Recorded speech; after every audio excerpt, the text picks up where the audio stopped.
A lone cattleman on the wild frontier notices a stranger watching his land for 3 mornings straight, never moving, never speaking, just waiting with unnerving patience. When she finally descends from that ridge, her request will force him to choose between the code his neighbors live by and something his gut tells him is right. That choice will put a target on his back, test every principle he's built his life on, and ultimately redefine what it means to hold territory in a land where trust is rarer than water. If you want to see how one man's quiet decision ignites a firestorm that changes the frontier forever, stay with me until the end and drop a like and comment with your city so I can see how far this story travels. Rowan Vance woke before dawn, same as he had every morning for the past 11 years. The cabin was cold, the kind of cold that settled into your bones and reminded you that comfort was something you earned, not something given. He pulled on his boots without lighting the lamp, dressed in the dark by muscle memory, and stepped outside into air so sharp it could cut. The ranch spread out before him in shades of gray and black, waiting for the sun to give it definition. 200 acres of scrubland, rock, and stubborn grass that fought for every inch of growth. A creek ran through the eastern boundary, thin but reliable, the only reason this patch of earth was worth claiming at all. Rowan had built everything here with his own hands, the fence lines, the barn, the corral.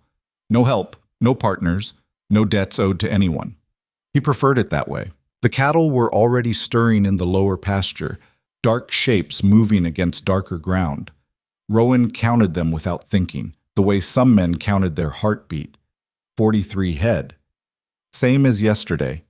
He'd know if one went missing before he ever reached the fence. He walked the perimeter first, checking for breaks in the wire, tracks that didn't belong, signs of predators or worse, men with intentions. The frontier didn't forgive carelessness. A coyote could take a calf, sure, but a desperate man could take everything. The sun crept over the eastern ridge as he worked, spilling pale light across the valley. That's when he saw her, a figure on the ridge, maybe 300 yards out, standing perfectly still. A woman, he thought, though at that distance he couldn't be certain. She wore dark clothing that blended with the rock and sage, but her silhouette was clear against the brightening sky. Rowan stopped walking. His hand didn't move toward the rifle slung across his back, but his weight shifted slightly, readying. He watched her for a full minute. She didn't move, didn't wave, didn't approach, didn't call out, just stood there. He waited another minute, then turned back toward the barn, keeping her in his peripheral vision. When he glanced back from the corral, she was gone. Mocked. The next morning, she was there again. Same ridge, same position, same unnerving stillness. Rowan spotted her the moment he stepped outside, like she'd been waiting for him to notice. The sun wasn't even up yet, just a pale suggestion of light on the horizon. And there she was, a shadow among shadows. He didn't approach, didn't call out, just went about his work, feeding the cattle, checking the water trough, mending a section of fence that had come loose in the wind. But his attention never fully left that ridge. By mid-morning, she was gone again. That afternoon, Rowan rode out to the eastern boundary, ostensibly to check the creek's flow. The water was running slower than usual, muddier too. He dismounted and crouched beside the bank, studying the erosion patterns. The cattle had been grazing too close to the water, trampling the edges, loosening the soil. He'd need to move them to the northern pasture for a few weeks, let this section recover. He straightened and looked up at the ridge. Empty now, but he could still feel the weight of being observed. It wasn't a threatening feeling exactly, just deliberate, purposeful. Whoever she was, she wanted him to know she was there. The third morning, Rowan didn't wait. He saddled his horse before dawn, rode out to a position halfway between the cabin and the ridge, and stopped in clear view. When the sun came up, she appeared right on schedule. This time, Rowan didn't look away. They stood like that for several minutes, two figures separated by distance and intention, neither willing to break first. Then, slowly, the woman began to descend. She moved carefully, picking her way down the rocky slope with practiced ease. Not rushing, not hesitating, just steady, purposeful movement. Rowan stayed mounted, one hand resting on his saddle horn, the other loose at his side. Close enough to his sidearm if needed, but not threatening. As she drew closer, details emerged. She was younger than he'd expected, maybe mid-20s, with dark hair pulled back in a practical braid. Her clothes were worn but well kept: canvas pants, a faded shirt, a vest with frayed edges. She carried no visible weapons, but her eyes were sharp, assessing. She stopped about 20 feet away. "You're Rowan Vance," she said. Not a question. "I am. I'm Lyra." She paused like she was choosing her next words carefully. "I've been trying to figure out how to approach you." "You could have just walked up to the house." "Could have." She shifted her weight, glancing past him toward the creek.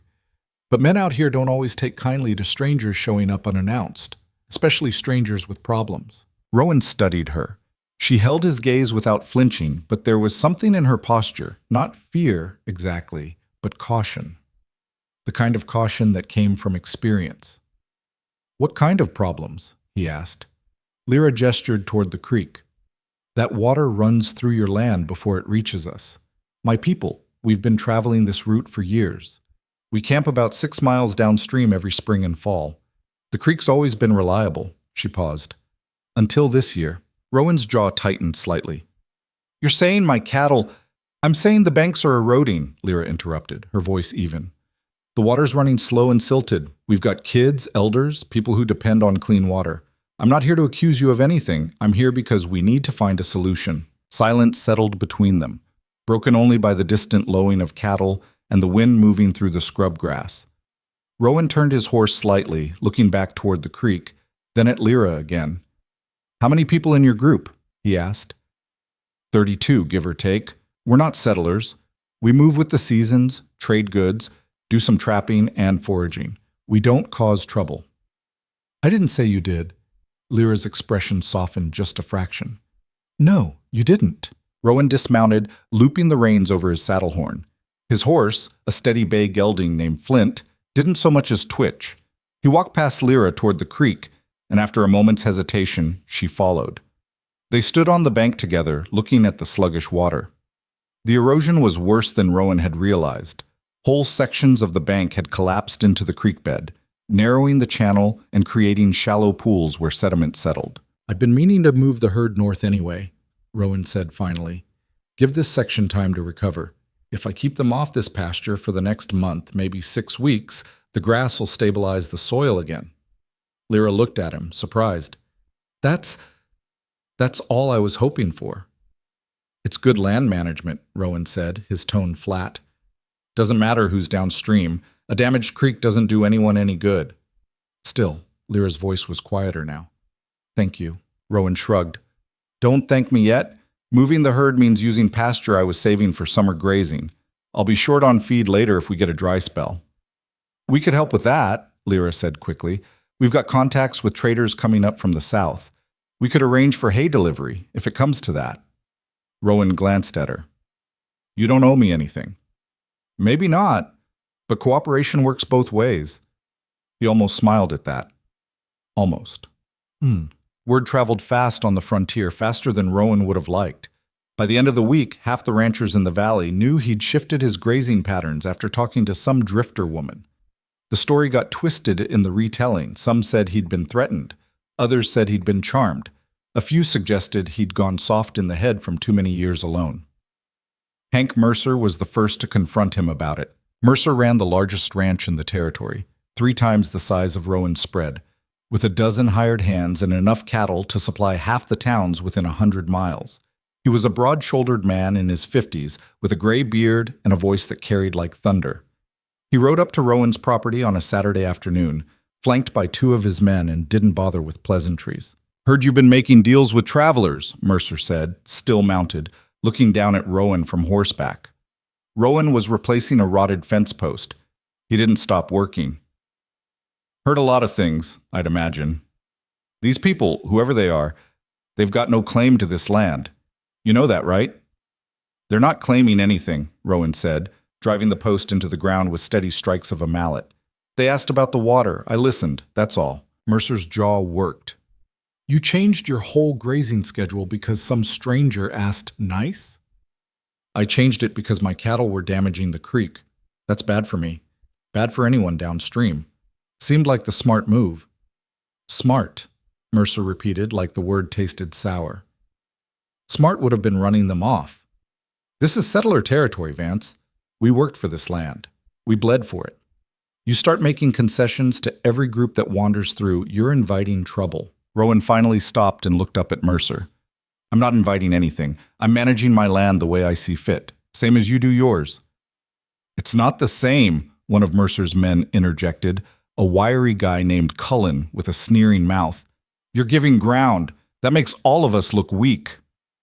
Then don't look weak, Rowan said evenly. What I do on my land doesn't affect yours. Mercer leaned forward in his saddle. Everything out here affects everything else. You know that. One ranch shows softness. The next thing you know, you've got squatters, travelers, and every kind of drifter thinking they've got rights to land they didn't earn. I didn't give anyone rights, Rowan said. I adjusted my grazing pattern. If that's a problem for you, Mercer, that's between you and your own conscience. The silence that followed was heavy. Mercer's face darkened, but he didn't push further. Not yet. You keep your head down, Vance, Mercer said finally. Don't make this into something bigger than it needs to be. He turned his horse and rode off, his men following. Rowan watched them go, then went back to his fence post, driving it into the ground with harder strikes than necessary. Tut. Lyra's people camped along the creek about a week later, just as she'd said they would. Rowan spotted their fires from his porch one evening, small, controlled flames flickering in the distance. He didn't ride out to greet them, but he kept an eye on the camp, watching for signs of trouble. There were none. They kept to themselves, drew water respectfully, and left no trace beyond flattened grass and cold fire rings. Rowan saw Lyra once from a distance, carrying a bucket back toward the camp. She didn't wave, but she glanced in his direction long enough that he knew she'd seen him too. 2 days later, trouble found them anyway. Rowan was working in the barn when he heard the gunfire, sharp cracks echoing across the valley, coming from the direction of the creek. He grabbed his rifle and was in the saddle within 30 seconds, Flint already moving before Rowan's full weight settled. The ride took less than 10 minutes, but it felt like an hour. When he crested the rise overlooking the camp, his gut turned to ice. Smoke rose from several of the wagons, thick and black. People were scattering, women pulling children toward the tree line, men trying to form some kind of defensive line with whatever they had. And riding through the center of the camp, whooping and firing pistols into the air, were 4 men Rowan didn't recognize. No, he did recognize one of them. Silas Crow. Crow was a name that came up in saloons and quiet conversations, always with a lowered voice. He wasn't a rancher, wasn't a settler. He was something worse, an opportunist who moved through the frontier taking what he wanted, disappearing before anyone could organize a response. Rowan had never crossed paths with him directly, but he'd heard enough stories to know that Crow didn't leave witnesses when he didn't have to. Rowan didn't slow down. He rode straight into the camp, rifle raised, and fired a shot into the air. The crack was loud enough to cut through the chaos, and for a split second, everything stopped. Crow's men turned toward him, hands moving toward their guns. Crow himself, a lean man with a scarred face and cold eyes, pulled his horse around, grinning like he'd just been dealt a winning hand. "Well now," Crow drawled. "Didn't expect the local rancher to come riding in like some kind of hero."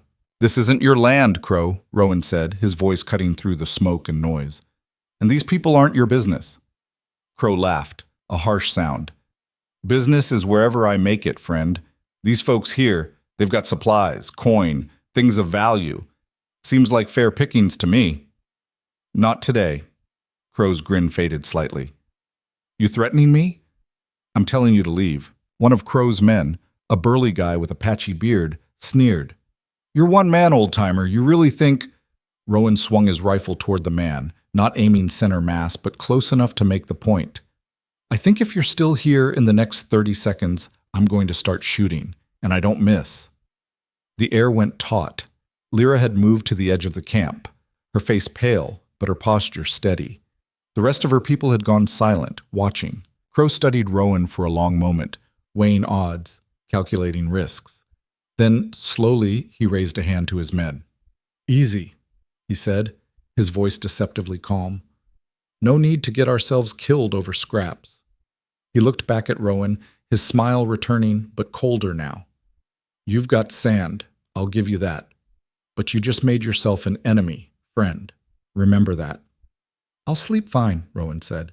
Crow spurred his horse and rode out, his men following reluctantly, throwing angry glances back over their shoulders.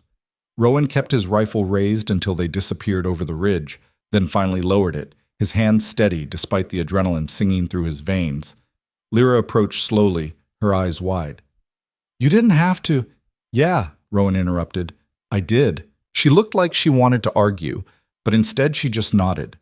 Behind her, the camp was already moving, people putting out fires, checking the wagons, comforting frightened children. The damage could have been worse, a lot worse. We'll move on tomorrow, Lyra said quietly. We don't want to bring more trouble to your door. Trouble's already here, Rowan said, sliding his rifle back into its sheath. Leaving won't change that. Then what do we do? Rowan looked at the camp, then back toward his ranch, hidden beyond the ridge.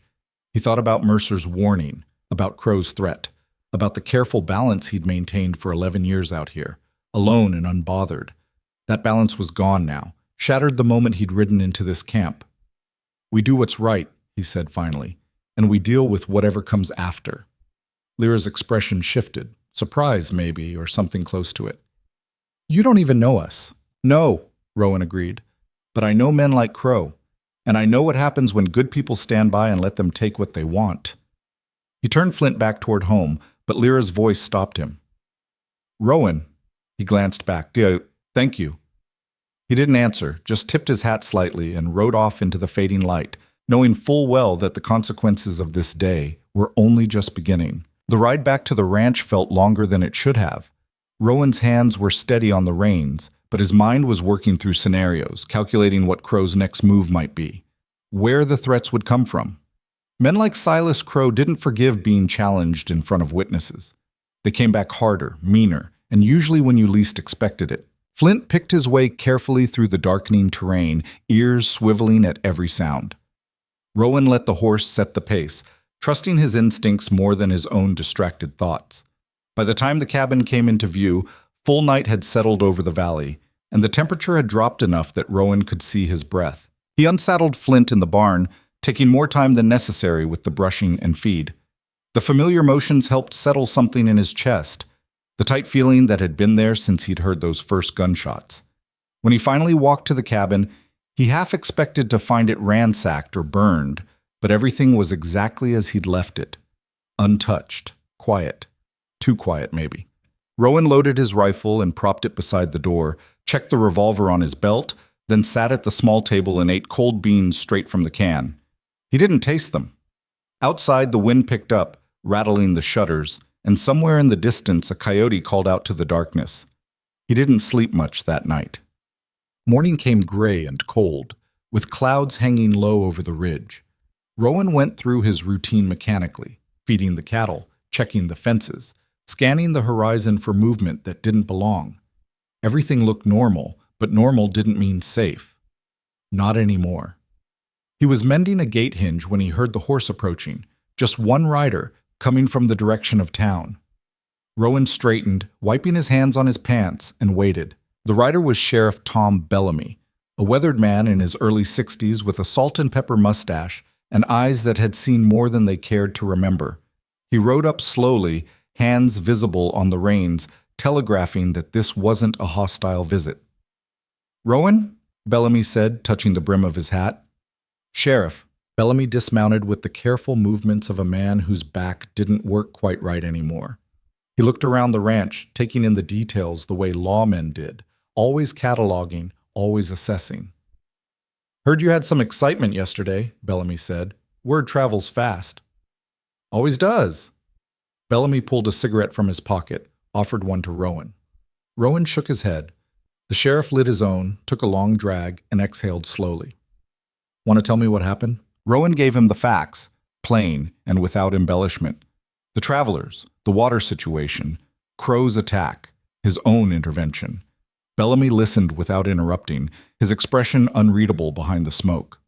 Silas Crow, Bellamy said when Rowan finished. That's a name I hoped wouldn't surface around here. You know him? Know of him. He's been working his way north for the past year, hitting small camps and isolated homesteads. Never stays long enough for anyone to organize a response.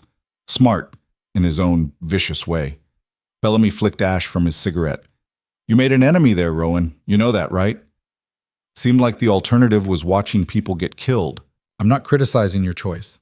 I'm telling you the reality of it. Bellamy's voice was flat, matter of fact. Crow doesn't forget, and he doesn't forgive. Then he'll know where to find me.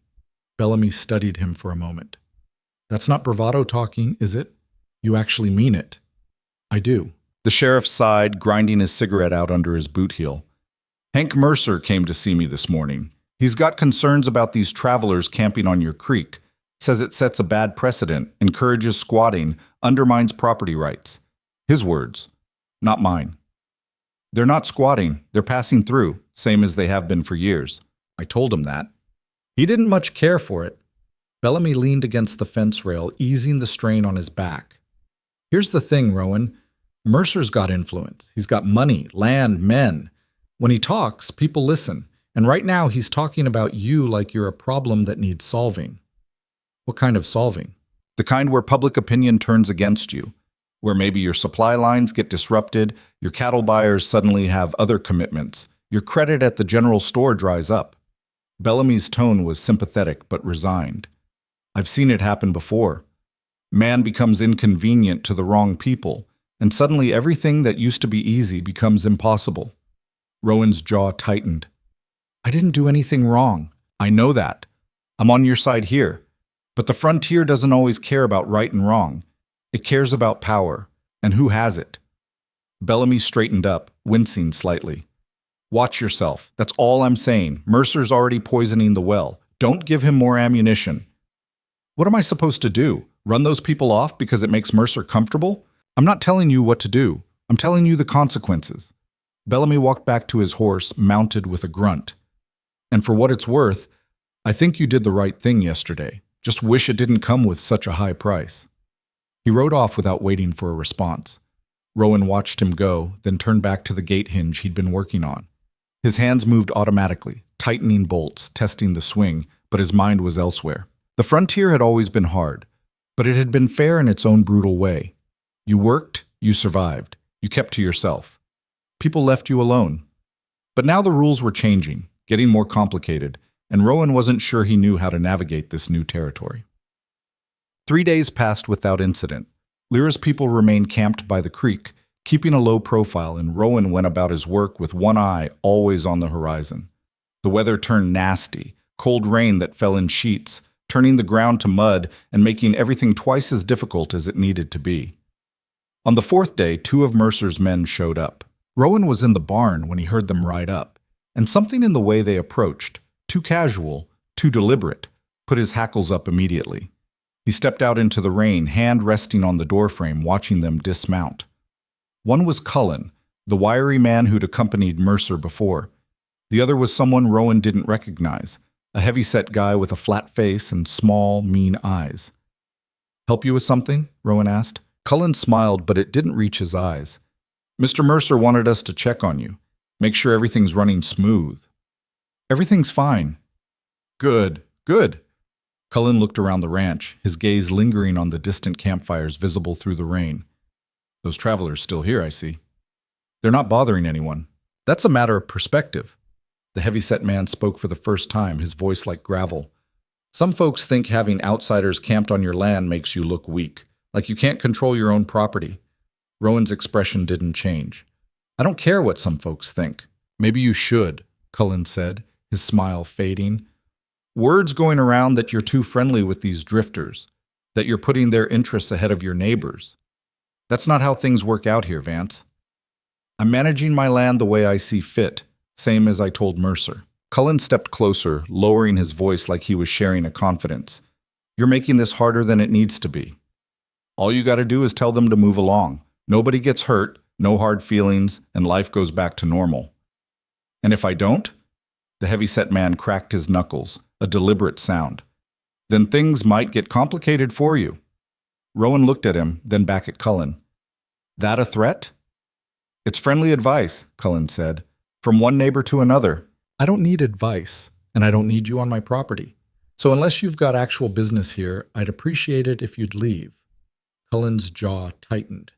For a moment, Rowan thought he might push it, might try to escalate this into something physical, But then Cullen's expression smoothed out, his smile returning, colder than before. "You're making a mistake," Cullen said quietly. "A big one. Won't be my first." They mounted up and rode off, but the threat lingered in the air long after they disappeared. Rowan stood in the rain watching the road, feeling the weight of what was coming settle onto his shoulders like wet stone. That evening, Lyra came to the cabin. Rowan heard her approach and stepped outside before she could knock. She stood in the fading light, soaked from the rain, her braid dripping water down the back of her vest. "We're leaving," she said without preamble. "Why?" "Because we're causing you problems. We heard about Mercer's men coming by. We don't want trouble for you." "Trouble's already here," Rowan said, echoing his own words from days before. "Leaving won't change that." "Maybe not, but staying makes it worse." Lyra's voice was tight, frustrated. "We knew this might happen. It always does. We make people uncomfortable just by existing. We've learned to move on before it gets ugly." "It's already ugly. Then we'll leave before it gets violent." Rowan studied her face, seeing the exhaustion there, the resignation. "How long have you been running?" Lyra blinked, surprised by the question. "What? How long have you and your people been moving from place to place, staying ahead of trouble, never putting down roots because someone might decide you don't belong? That's just how it is for us." "Doesn't mean it's right," Lyra laughed, but there was no humor in it. "Right doesn't matter. What matters is survival. We survive by being flexible, by not making enemies, by leaving before things escalate. And what kind of life is that?" "The only one we've got." Rowan stepped off the porch, into the rain beside her. "I'm not telling you what to do, but I'm telling you this. You leave now.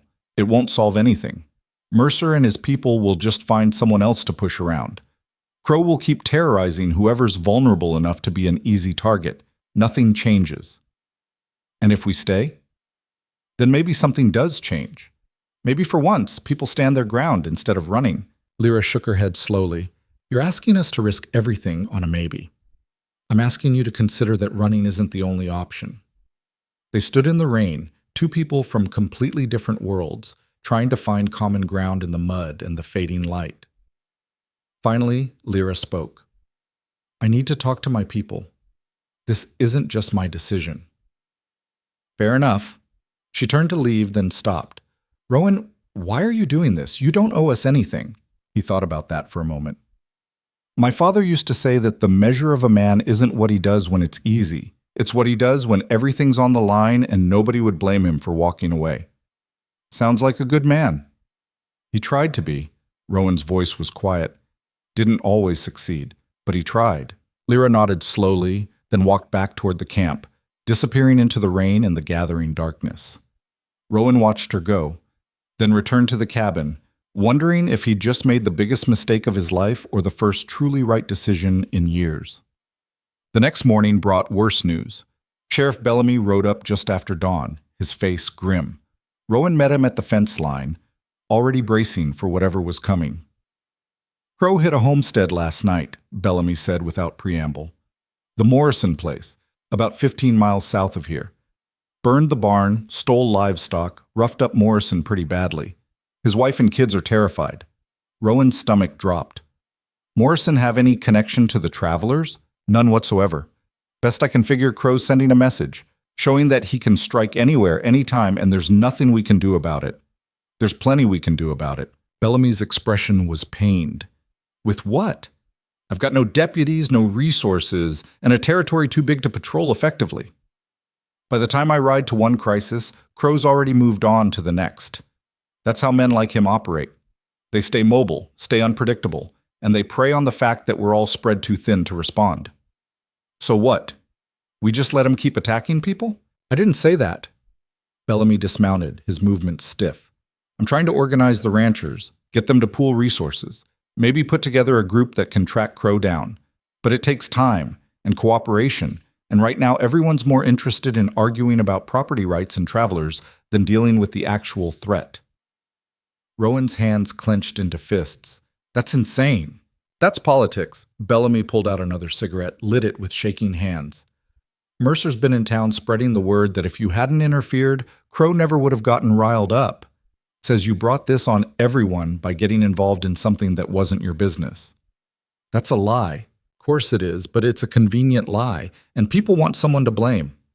Bellamy took a long drag, exhaled. I'm telling you this because you need to know what you're up against. Mercer's building a narrative, and that narrative paints you as the problem. What about the truth? The truth is complicated, and people don't like complicated. They like simple stories with clear villains.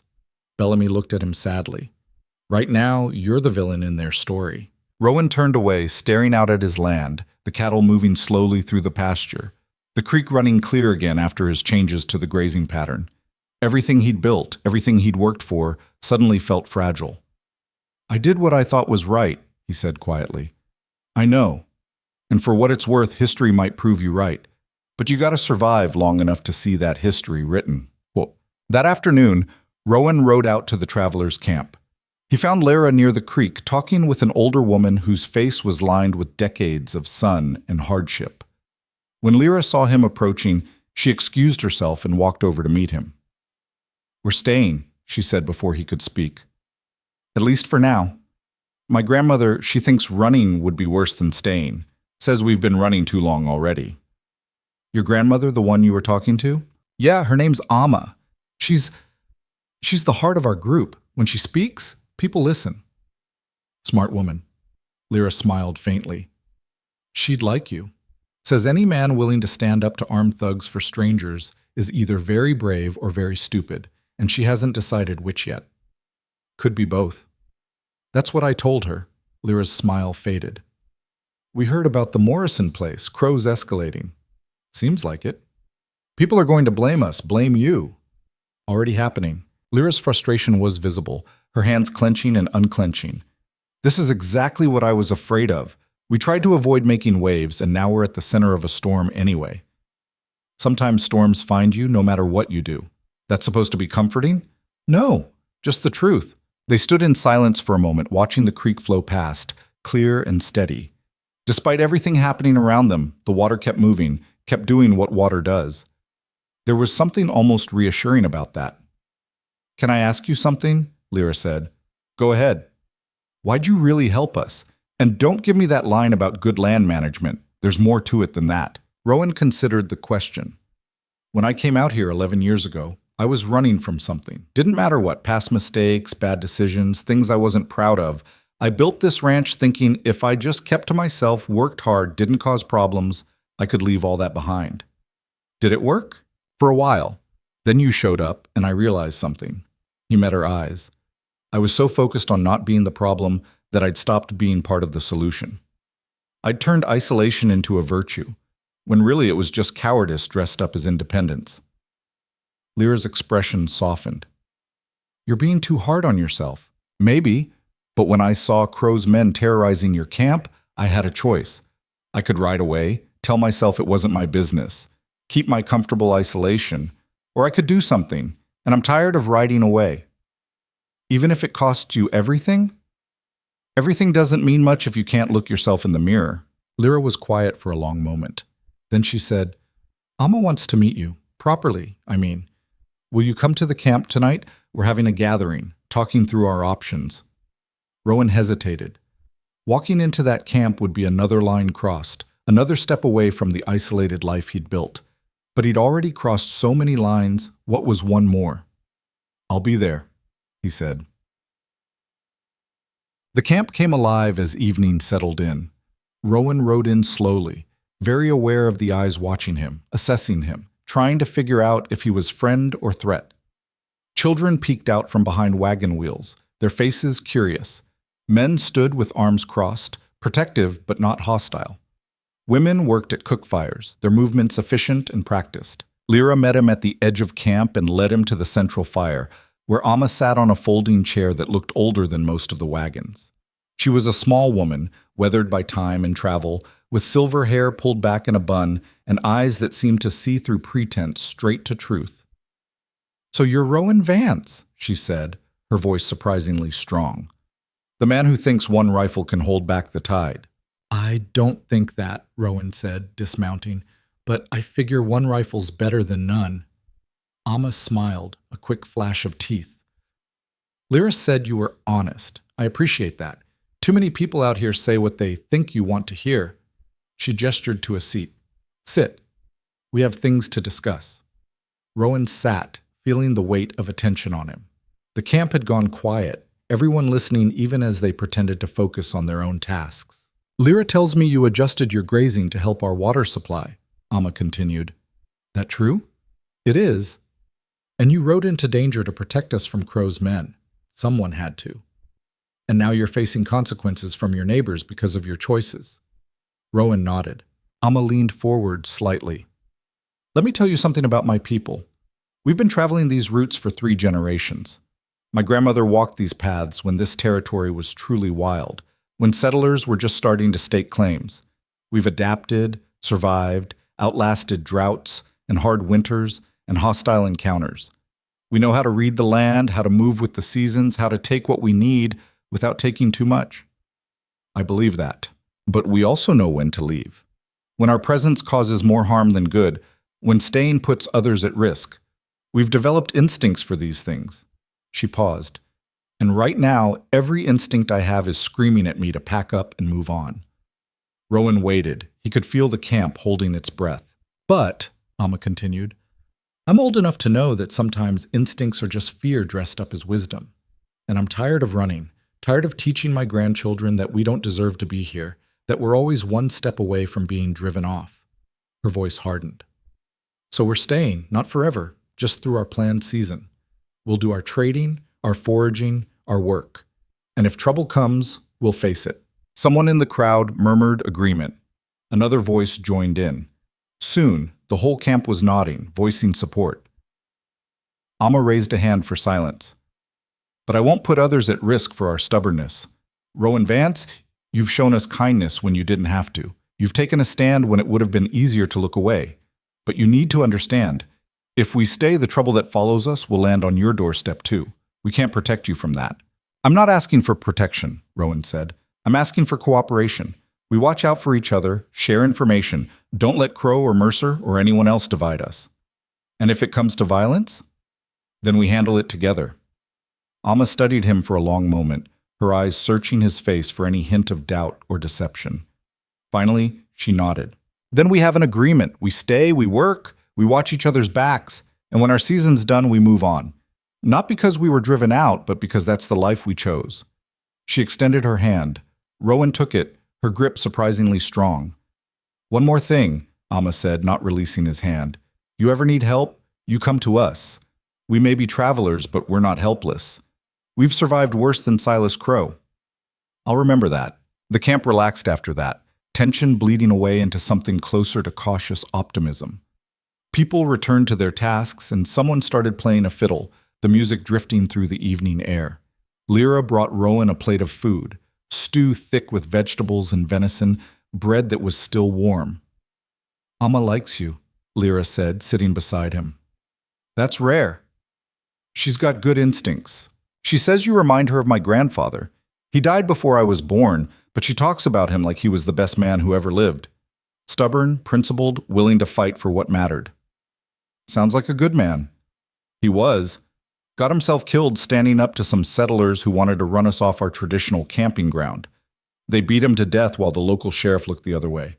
Lyra's voice was flat, factual. Amma says she doesn't want to see that happen to you. I'll do my best to avoid it. I'm serious, Rowan.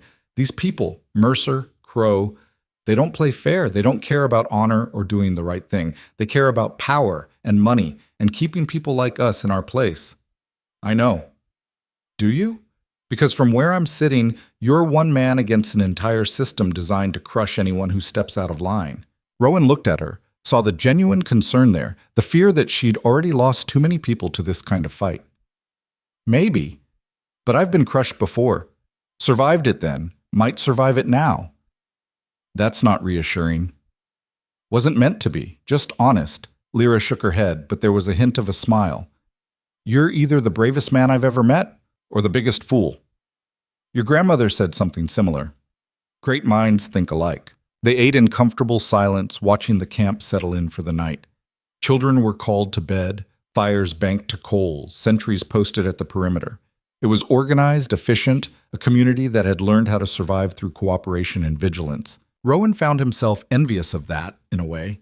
He'd spent so long on his own, relying only on himself, that he'd forgotten what it felt like to be part of something larger, to have people you could count on, who counted on you in return. "I should get back," he said finally, standing and handing the plate back to Lyra. "Be careful on the ride home. Crow's still out there somewhere." "I know." Lyra walked him to his horse. As he mounted, she said, "Thank you for tonight, for all of this." "Don't thank me yet. We haven't gotten through this." "Still, it matters that you tried." Rowan nodded, then rode out into the darkness, the sound of the fiddle fading behind him. The night was cold and clear, stars scattered across the sky like thrown salt. He rode slowly, eyes scanning the shadows, hand never far from his rifle. The ranch was quiet when he arrived, everything as he'd left it. He unsaddled Flint, checked the barn, walked the perimeter. No signs of intrusion, no tracks that didn't belong. But he couldn't shake the feeling that something was coming, building like a storm on the horizon. Inside the cabin, he sat at the table and cleaned his rifle by lamplight, the familiar motion soothing his nerves. Tomorrow would bring new challenges, new threats, new decisions. But tonight, he'd made his stand. He'd drawn his line in the dirt and dared the frontier to cross it. Whatever came next, he'd face it on his own terms. Outside, the wind picked up, carrying the scent of rain and the distant promise of thunder. Rowan listened to it rattle the windows, a sound he'd heard 1,000 times before, and wondered if this time it meant something different. The storm broke 2 days later, but it wasn't the weather kind. Rowan was repairing fence wire near the northern pasture when he saw the smoke. Black and thick, rising from the direction of the creek like a dark finger pointing at the sky. He dropped his tools and was running for Flint before his conscious mind even registered what he was seeing. The ride took 4 minutes that felt like 40. His heart hammered against his ribs, and every worst-case scenario flashed through his mind. Crow had come back, the camp was burning, people were dying while he was too far away to help. He pushed Flint harder than he should have, the gelding's hooves throwing up clods of mud as they tore across the pasture. When he crested the rise overlooking the camp, his stomach lurched. 3 wagons were ablaze, flames licking up the canvas covers and consuming everything inside. People were running everywhere, some trying to fight the fires with buckets of creek water, others pulling children and possessions away from the inferno. Rowan could hear screaming, shouting, the terrified bellowing of livestock breaking free from their pens. And in the middle of it all, mounted and laughing, were Silas Crow and 6 of his men. They weren't just burning wagons. They were enjoying it, whooping and firing shots into the air, keeping people scattered and terrified. One of Crow's men had roped an older man and was dragging him through the mud, the victim's hands scrabbling uselessly at the noose around his chest. Another was chasing down a woman who'd tried to run for the tree line. Rowan didn't think. He just acted. He drew his rifle while Flint was still moving, aimed for the man dragging the prisoner, and fired. The shot caught the rider in the shoulder, spinning him sideways in his saddle. The rope went slack, and the older man scrambled free, crawling toward cover. Every head turned toward Rowan. Crow's grin widened into something feral. "Well, well, the hero returns. Boys, looks like we got ourselves a real problem here." His men spread out, forming a loose semicircle, hands moving toward their weapons. Rowan kept Flint moving, circling, refusing to be an easy target. He levered another round into the chamber, keeping the rifle pointed in Crow's general direction. "This is over," Rowan said, his voice carrying across the chaos. "You've had your fun. Time to leave." Crow laughed, a harsh bark of sound. "Over? Friend, we're just getting started. See, you embarrassed me last time. Made me look weak in front of these good people. Can't let that stand. Then you've got a problem with me, not them. Let's settle it between us." "Oh, I intend to." Crow's hand drifted toward his gun. "But first, I think I'll finish what I started here. Make sure everyone remembers what happens when someone crosses Silas Crow." Movement caught Rowan's eye. The man he'd shot was raising his pistol, aiming straight at Rowan's back. Rowan twisted in the saddle, swinging his rifle around, but he was too slow. The angle was wrong. He wasn't going to make it. A gunshot cracked across the canyon. The wounded man jerked and fell from his horse, a red stain spreading across his chest. Rowan's head snapped toward the source of the shot and saw Lyra, standing beside an overturned wagon with a rifle that looked too big for her frame, smoke curling from the barrel. "Nobody shoots him in the back," she said, her voice shaking but her aim steady. That changed everything. Suddenly, the travelers weren't running anymore. Men were emerging from cover with weapons, old hunting rifles, shotguns, even a couple of ancient revolvers. They weren't trained fighters, that was obvious from their stances, but they were desperate and angry, and they outnumbered Crow's crew 2-1. Crow's smile faltered. He looked around, reassessing the situation, calculating odds that had suddenly shifted against him. His men were looking nervous now, fingers twitching near their guns, but nobody eager to be the first to draw. "You really want to die for these people?" Crow asked Rowan, his voice losing some of its swagger. "You really want to find out how many of your men go down before you get me?" The standoff stretched out, tension wound so tight it felt like the air itself might snap. Rowan could see Crow thinking, weighing his options, pride battling against survival instinct. The fire crackled in the background, eating through the wagons, sending sparks spiraling into the gray sky. Then, from behind Rowan, came the sound of more horses. Sheriff Bellamy rode into the canyon with 4 men behind him, all armed, all looking grim. He took in the scene with a single sweep of his eyes, the burning wagons, the bodies on the ground, the armed standoff, and his face hardened into something Rowan had never seen before. "Silas Crow," Bellamy said, his voice like iron. "You're under arrest for arson, assault, attempted murder, and whatever other charges I can think of on the ride back to town." Crow's laugh was bitter now. "You're out of your jurisdiction, Sheriff, and you don't have near enough men to take all of us." "Maybe not, but I've got enough to make sure you don't walk out of here." Bellamy's hand rested on his gun. "And I've got witnesses to every crime you committed today. You're done, Crow. Only question is whether you come quiet or whether we do this the hard way." The calculation in Crow's eyes shifted again. He was boxed in now, surrounded by armed men with nothing to lose, and a lawman who looked ready to end this one way or another. Rowan watched him carefully, saw the moment Crow realized he'd pushed too far, gotten too cocky, and now the trap had closed around him. "You'll regret this," Crow said, but he was already lowering his gun. "All of you. I've regretted plenty in my life," Bellamy said. "This won't make the list. Boys, disarm them, carefully." The next few minutes were tense, Bellamy's men moving in to collect weapons while Crow and his crew sat their horses with murder in their eyes, but no good options left. Rowan kept his rifle ready, watching for any sudden moves, but Crow had played enough losing hands to know when to fold. When they were finally bound and being led away, Crow looked straight at Rowan. "This ain't over." "Yeah," Rowan said quietly. "It is." Bellamy stayed behind after his men left with the prisoners, dismounting slowly and walking over to where Rowan sat on Flint. The sheriff looked exhausted, older somehow than he had just days before. "How'd you know to come?" Rowan asked. "One of the travelers' kids ran to town this morning when they saw riders approaching. Smart kid, fast too. We rode hard, but I wasn't sure we'd make it in time." Bellamy looked at the burning wagons, his expression pained. "Wish we'd been faster. You saved lives today. That counts for something." "Maybe." Bellamy's gaze shifted to the travelers, now emerging from cover to fight the fires and tend to the wounded. "These people going to press charges?" "I expect so." "Good. I want Crow locked up for a long time. Man like that, he's a cancer on this territory."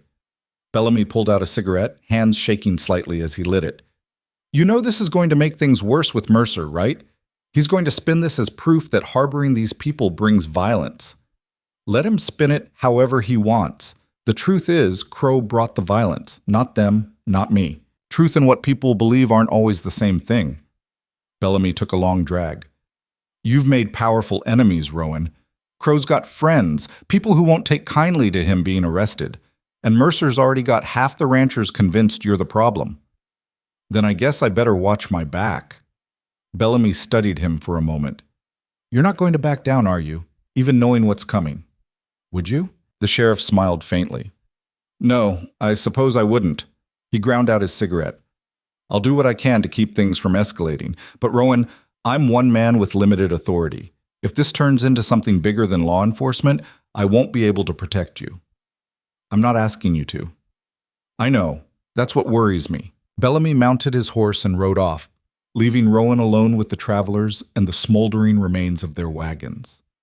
People were starting to gather now, assessing the damage, accounting for the missing. Rowan spotted Lyra helping an elderly woman sit down, her movements gentle despite the chaos around her. He dismounted and walked over. "You saved my life back there." Lyra looked up, her face smudged with ash. "You've saved ours twice now. Seemed fair." "That was a hell of a shot. My grandfather taught me. Said a woman traveling these lands needed to know how to protect herself." Her voice wavered slightly. "I've never shot a person before." "I'm sorry you had to." "Don't be. He would have killed you." She stood, wiping her hands on her pants. "Is it always like this out here? This violent?" "No. Usually it's just hard. This—" He gestured at the destruction around them. "This is something else." Amma approached, leaning heavily on a walking stick, her face drawn with exhaustion and grief. 3 wagons lost. 1 man dead, 4 injured. Could have been worse. "I'm sorry," Rowan said. "Sorry isn't necessary. You didn't cause this." Amma's eyes were fierce despite her obvious fatigue. "But I need to know. Is that man Crow truly going to face justice? Or will his friends break him out, let him come back to finish what he started? Bellamy's a good sheriff. He'll make sure Crow stays locked up." "And if he can't? If those friends you mentioned come for him?" Rowan had no good answer for that. Amma seemed to read it in his silence. "We're leaving," she said flatly. "Not because we're afraid, because staying puts everyone at risk. You included. We've lost too much already." "Wait." Lyra stepped forward. "Amma, if we leave now, Crow wins. All those people who want us gone get what they want. They get what they want anyway. The question is whether we're still alive to care." Amma's voice was hard, but her eyes were wet. "I'm old, child. I've seen this pattern before. Violence begets violence, and people like us always end up in the crossfire. We survive by knowing when to move on. And what about next time? Next place? We keep running until there's nowhere left to run? We run until we find somewhere safe." "There is no safe." Lyra's voice cracked. "Don't you see? There's always going to be someone like Crow, someone like Mercer, someone who thinks we don't belong. If we leave every time, we're just accepting that we don't have a right to exist." Amma's expression softened. "You sound like your grandfather. Maybe he was right. He was brave. He was principled. And he's dead." Amma reached out, touching Lyra's face gently.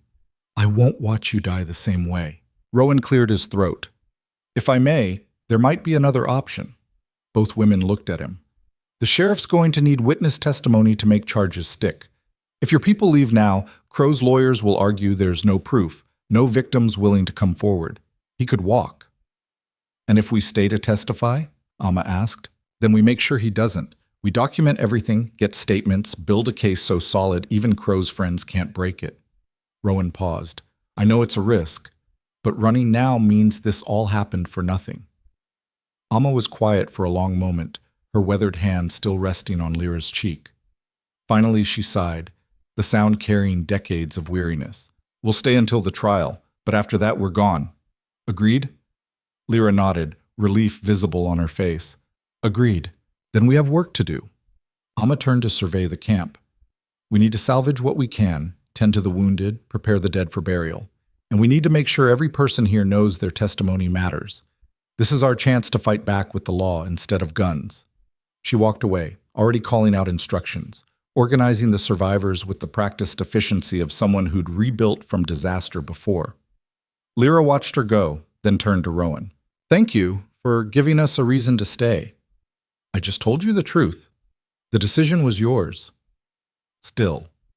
She looked at the burned wagons, the injured people being tended to, the children huddled together trying not to cry. "I keep thinking about what you said before, about running not solving anything. Maybe it's time we stopped running." "That's a dangerous thought." "I know, but I'm tired of being afraid." She met his eyes. "And watching you stand up to Crow twice now, it made me realize that fear isn't destiny. We can choose to be brave. Bravery gets people killed. So does cowardice, just slower." Lyra smiled, sad but determined. "My grandfather used to say that life isn't measured in years but in moments of courage. Maybe it's time I earned some moments worth remembering." Before Rowan could respond, one of the travelers called out for Lyra's help. She squeezed his arm once, then hurried away. leaving Rowan standing alone amid the wreckage. He looked around at the destruction.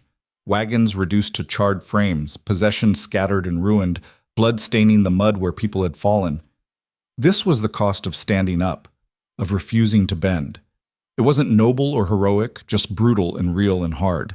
But as he watched the travelers working together, helping each other, refusing to let disaster break them, he felt something shift in his chest. These people had every reason to run, to give up, to accept that the frontier would never make room for them. Instead, they were staying, fighting, not with guns or violence, but with presence, with testimony, with the stubborn insistence that they mattered. Maybe that was its own kind of courage. What? The next 3 days were a blur of activity. Rowan helped where he could, hauling water, moving damaged goods, building temporary shelters for those who'd lost their wagons. He worked alongside people whose names he didn't know, sharing the burden without needing to discuss it. Bellamy came back on the second day with a deputy and started taking statements. Every person who'd witnessed the attack was interviewed, their accounts carefully recorded. The deputy, a young man named Carson with nervous hands and serious eyes, wrote everything down in a leather-bound journal, asking clarifying questions, making sure the details were precise. Rowan gave his own statement, describing what he'd seen, what Crow had said, the shots fired and the threats made. Carson nodded along, his pen scratching across the paper. "This is good," Carson said when they finished. "Real, solid testimony. Combined with everyone else's accounts, there's no way Crow walks away from this." "What about his friends?" Rowan asked. "Sheriff mentioned he's got connections." Carson's expression darkened. "He does. But Sheriff Bellamy's already sent word to the Territorial Marshal's office. This is bigger than a local dispute now. It's organized violence against civilians. The Marshals take that seriously. And Mercer? He going to cause problems?" "Already is." Carson closed his journal. "He's been spreading word that this attack proves the travelers are trouble, that violence follows them everywhere. Some folks are listening. That's backwards. Violence followed Crow, not them. I know that. You know that. But Mercer's got a gift for making people see what he wants them to see." Carson stood, tucking the journal into his coat. "Just be careful, Mr. Vance. There's a lot of anger out there right now, and you're at the center of it whether you want to be or not." After Carson left, Rowan walked down to the creek. The water was running clear, the banks already showing signs of recovery from his earlier changes to the grazing pattern. Small green shoots were pushing up through the mud, grass reclaiming territory it had lost. He crouched down, running his hand through the cold water, letting it numb his fingers. Everything felt precarious, like the whole situation could tip into violence again at any moment.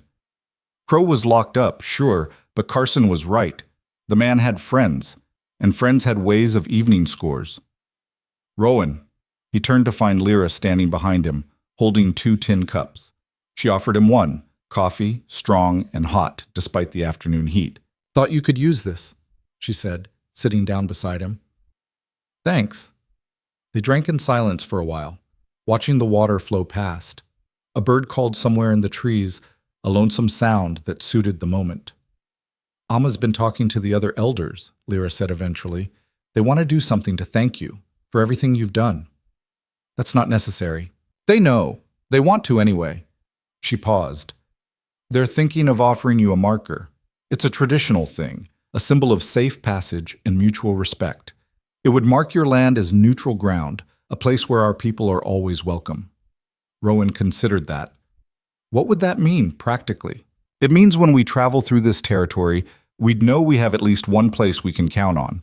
One ranch where we won't be run off or threatened." Lyra looked at him. "It's a big thing in our culture. We don't offer it lightly. And it would mark me publicly as an ally to your people." "Yes, which might make things harder for you with folks like Mercer." "Things are already hard with Mercer." Rowan took another sip of coffee. "Tell your elders I'd be honored." Lyra's face lit up. "Really?" "Really. Besides, might be useful having friends who know the territory as well as you do." "That's practical thinking. I'm a practical man." "You're a good man," Lyra corrected. "There's a difference." Before Rowan could respond, shouting erupted from the camp. Both of them were on their feet instantly, running toward the commotion.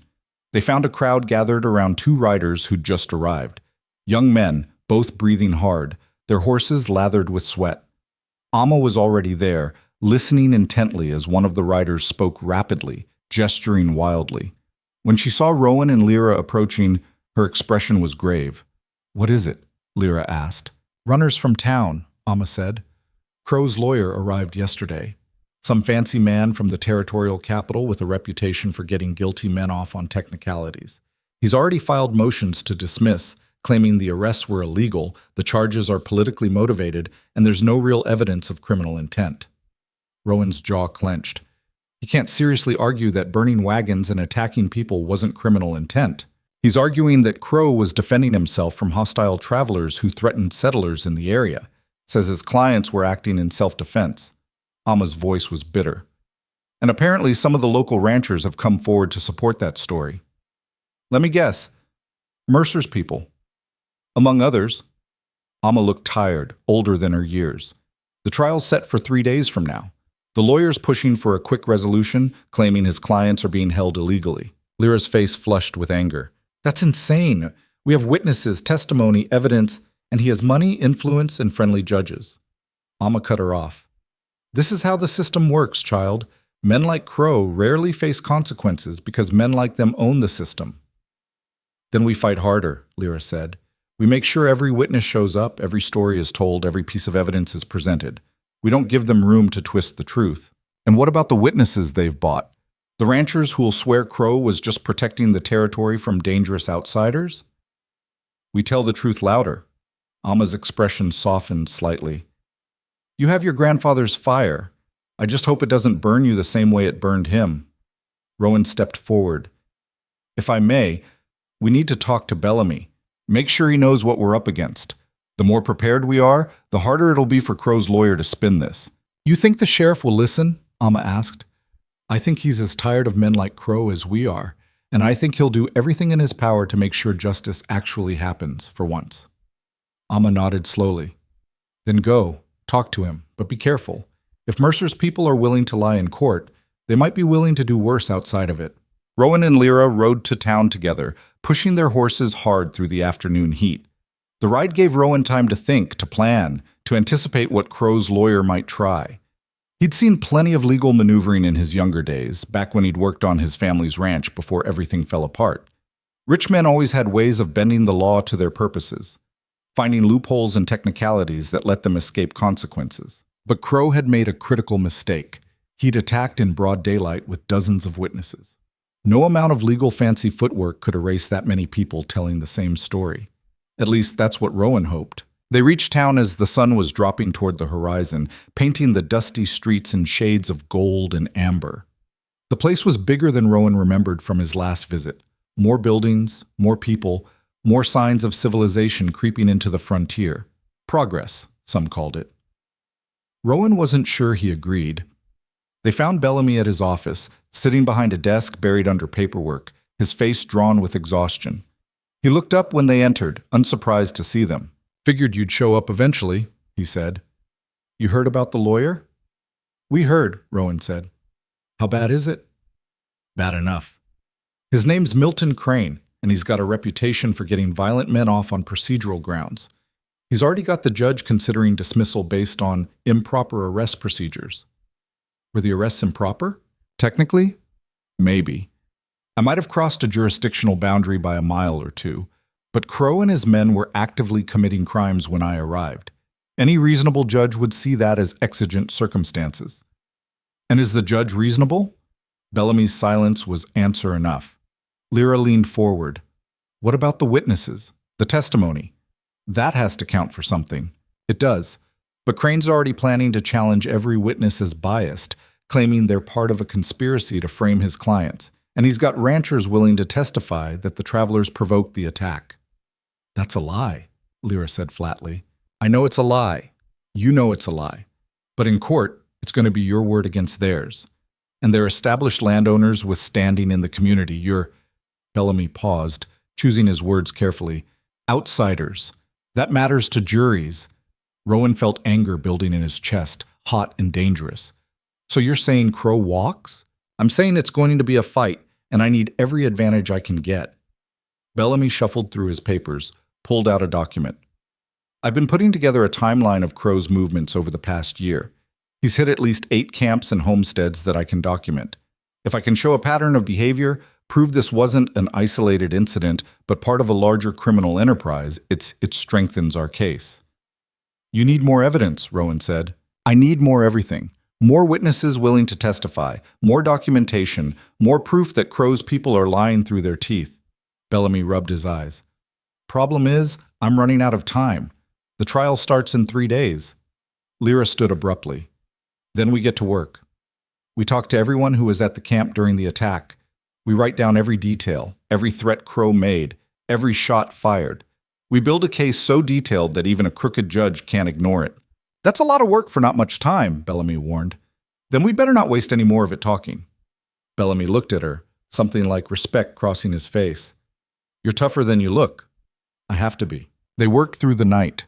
Bellamy provided paper and pens, and they turned his office into a makeshift war room. Lyra went back to the camp and brought people in one at a time, having them recount their experiences while Rowan wrote everything down in meticulous detail. Names, times, exact words spoken, shots fired, property destroyed. Some of the witnesses were scared, their hands shaking as they described what they'd seen. Others were angry, voices rising as they relived the terror and violation. Rowan listened to all of them, asking clarifying questions, making sure every account was precise and corroborated. By dawn, they had 43 separate witness statements, all telling the same basic story with variations that proved they weren't coordinated lies. Bellamy reviewed them, his expression growing more satisfied with each page. This is good, he said finally. Real good. Crane's going to have a hard time arguing all these people are lying. He'll try anyway, Rowan said. Of course he will. That's his job. But now we've got ammunition to fight back with. Bellamy stood, stretching his back with a grimace. You two should get some rest. Trial starts tomorrow afternoon, and you're both going to need to testify. What about the ranchers who are lying for Crow? Lyra asked. How do we counter their testimony? Same way we counter anything in court, with truth and evidence. I've got depositions from people who've seen Crow's handiwork before, and I've got a timeline that shows he was nowhere near settler territory when he claimed to be defending it. Bellamy's smile was grim. Crane's good, but he's not magic. Eventually, the facts matter. Rowan wanted to believe that. He really did. But he'd seen too much of the frontier's casual injustice to trust in the system completely. Still, fighting was better than accepting defeat. They left Bellamy's office as the town was waking up, shopkeepers opening their doors, early risers heading to breakfast. Everything looked normal, peaceful even.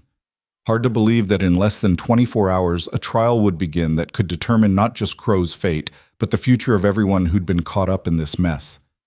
Lyra and Rowan walked their horses toward the edge of town, both too tired for conversation. But as they reached the outskirts, Lyra spoke. Do you think we can win? Rowan looked at her, this young woman who'd shown more courage in the past week than most people managed in a lifetime. I think we have a chance. That's more than we had a few days ago. A chance isn't certainty. Nothing in life is certain. You just do your best and hope it's enough. That's not very comforting. No, Rowan agreed, but it's honest. They rode back to the camp in silence, the morning sun climbing higher, burning away the night's coolness. Rowan thought about the trial, about Crow sitting in a cell somewhere planning his defense, about Mercer and his allies preparing to lie under oath. He thought about Amma and her people, trusting that the law would protect them when experience had taught them the opposite. And he thought about himself, about the choice he'd made to get involved when walking away would have been easier. No going back now. He was committed, for better or worse, to seeing this through to the end, whatever that end might be. The courthouse sat at the end of Main Street like a monument to order in a land that didn't much believe in it. 2 stories of timber and stone, with windows that caught the afternoon light and threw it back in sharp angles. Rowan had passed it 100 times over the years without giving it much thought. Now standing outside with Lyra and a dozen other witnesses, it felt like the most important building in the territory. People were already gathering, ranchers, townspeople, curious onlookers who'd heard about the trial and wanted to see how it played out. Rowan spotted Hank Mercer near the front steps, surrounded by his usual crew of hired men and sympathetic neighbors. Mercer's eyes found Rowan across the crowd, and his expression hardened into something cold and calculating. "A lot of people here," Lyra said quietly, standing close enough that her shoulder brushed Rowan's arm. Word travels. This isn't just about Crow anymore. It's about what kind of territory this is going to be. And what kind is that? Depends on who wins. Bellamy emerged from the courthouse, looking harried but determined. He waved them over, speaking in a low voice that wouldn't carry to the watching crowd. Judge Harlan's presiding. He's fair enough when he wants to be, but he's also susceptible to pressure from men with money and influence. Bellamy glanced at Mercer. Crane's already been working him this morning, filing motions, raising objections, trying to get half our evidence thrown out before we even start. Did he succeed? Rowan asked. Some of it. The judge ruled that testimony about Crow's prior attacks is inadmissible unless we can prove direct connection to this case. Says it's prejudicial. Bellamy's frustration was evident. But we still have the witness statements from the actual attack. That should be enough. Should be, Lyra repeated. That's not the same as will be. No, it's not. Bellamy straightened his coat. Look, I'm going to be honest with you both. This could go either way. Crane's good at creating doubt, at making juries question what they saw with their own eyes. Our best chance is to keep the testimony simple, factual, and consistent. Don't let him rattle you. Don't get emotional. Just tell the truth exactly as it happened. What if the truth isn't enough? Lyra's voice was barely above a whisper. Bellamy met her eyes. Then we'll deal with that when it comes. But right now, we fight like it matters, because it does. The bailiff called for everyone to enter. The courtroom was smaller than Rowan expected, with wooden benches packed tight and a jury box that looked like it had been built 50 years ago and never updated. The jury was already seated, 12 men, all locals, all wearing expressions that ranged from curious to openly hostile when they looked at the travelers filing in. Rowan took a seat near the back, watching as Crow and his men were brought in wearing shackles. Crow looked different in custody, smaller somehow, without his horse and his guns and his gang backing him up. But his eyes were still sharp, still calculating, and when they landed on Rowan, a slow smile spread across his face. The smile said, "This isn't over." Judge Harlan entered, an older man with white hair and a face carved by decades of frontier life. He moved slowly, methodically, taking his seat and surveying the packed courtroom with an expression that gave nothing away. "This court is now in session," he said, his voice carrying easily despite its lack of volume. "The Territory versus Silas Crow and Associates on charges of arson, assault, attempted murder, and destruction of property. Mr. Crane, is the defense ready?" Milton Crane stood, and Rowan got his first good look at the man who'd been causing so much trouble. He was younger than expected, maybe 40, with slicked back hair and an expensive suit that looked absurd in the frontier courthouse. But his eyes were intelligent and predatory, the eyes of a man who knew how to find weaknesses and exploit them. "The defense is ready, Your Honor, and may I say at the outset that we intend to prove these charges are nothing more than a conspiracy to frame honest men who were acting in legitimate self-defense against hostile elements threatening the peace and safety of this territory." "Save the speeches for closing arguments, Mr. Crane," Judge Harlan said dryly. "Sheriff Bellamy, present your case." Bellamy stood and laid out the prosecution's version of events. The travelers camping peacefully, Crow's unprovoked attack, the burning of wagons, and assault on innocent people. He spoke clearly and methodically, building the timeline piece by piece, letting the facts speak for themselves. Then he called his first witness. Amma took the stand with dignity, her back straight despite her age, her voice steady as she recounted what she'd seen. She described the attack in precise detail, the riders appearing without warning, the shots fired into the air, the wagons set ablaze while people scrambled for safety. Crane's cross-examination was brutal. "Mrs. Amma, it is Mrs., isn't it? Or perhaps you travel, people have different arrangements." "Objection," Bellamy said. "Relevance." "Sustained. Mr. Crane, stick to the facts of the case." Crane smiled, unbothered. "Of course, Your Honor. Ma'am, isn't it true that your group has been asked to leave this territory multiple times by local landowners?" "We've been asked to leave everywhere at one time or another," Amma said evenly. "That doesn't give anyone the right to burn our homes. But it does establish that your presence here is unwelcome, that settlers view you as a threat. Some settlers, not all, including Mr. Mercer and his associates, correct? Respected members of this community who have expressed concerns about your group's activities." "Mr. Mercer has made his feelings clear, yes." "And isn't it possible that Mr. Crow, having heard these concerns from his fellow settlers, Was simply attempting to protect the territory from what he perceived as a threat? Amma's eyes flashed. By burning wagons with children inside? That's not protection. That's violence. Your Honor, the witness is being argumentative, Crane said smoothly. The witness is being honest, Bellamy countered. Something Mr. Crane might try. Judge Harlan banged his gavel. Gentlemen, one more outburst and I'll hold you both in contempt. Miss Amma, please confine your answers to the questions asked. Mr. Crane, ask your questions without editorial. The examination continued for another 20 minutes, Crane picking at every detail, trying to create inconsistencies where none existed. But Amma held firm, never wavering, never letting him twist her words into something they weren't. When she finally stepped down, Rowan could see the exhaustion on her face. This was costing her, and they'd barely started. Bellamy called witness after witness, men and women who'd been in the camp during the attack, each telling the same basic story with slight variations. Crane cross-examined them all, always looking for cracks, for contradictions, for any hint of coordination that would suggest their testimony was rehearsed.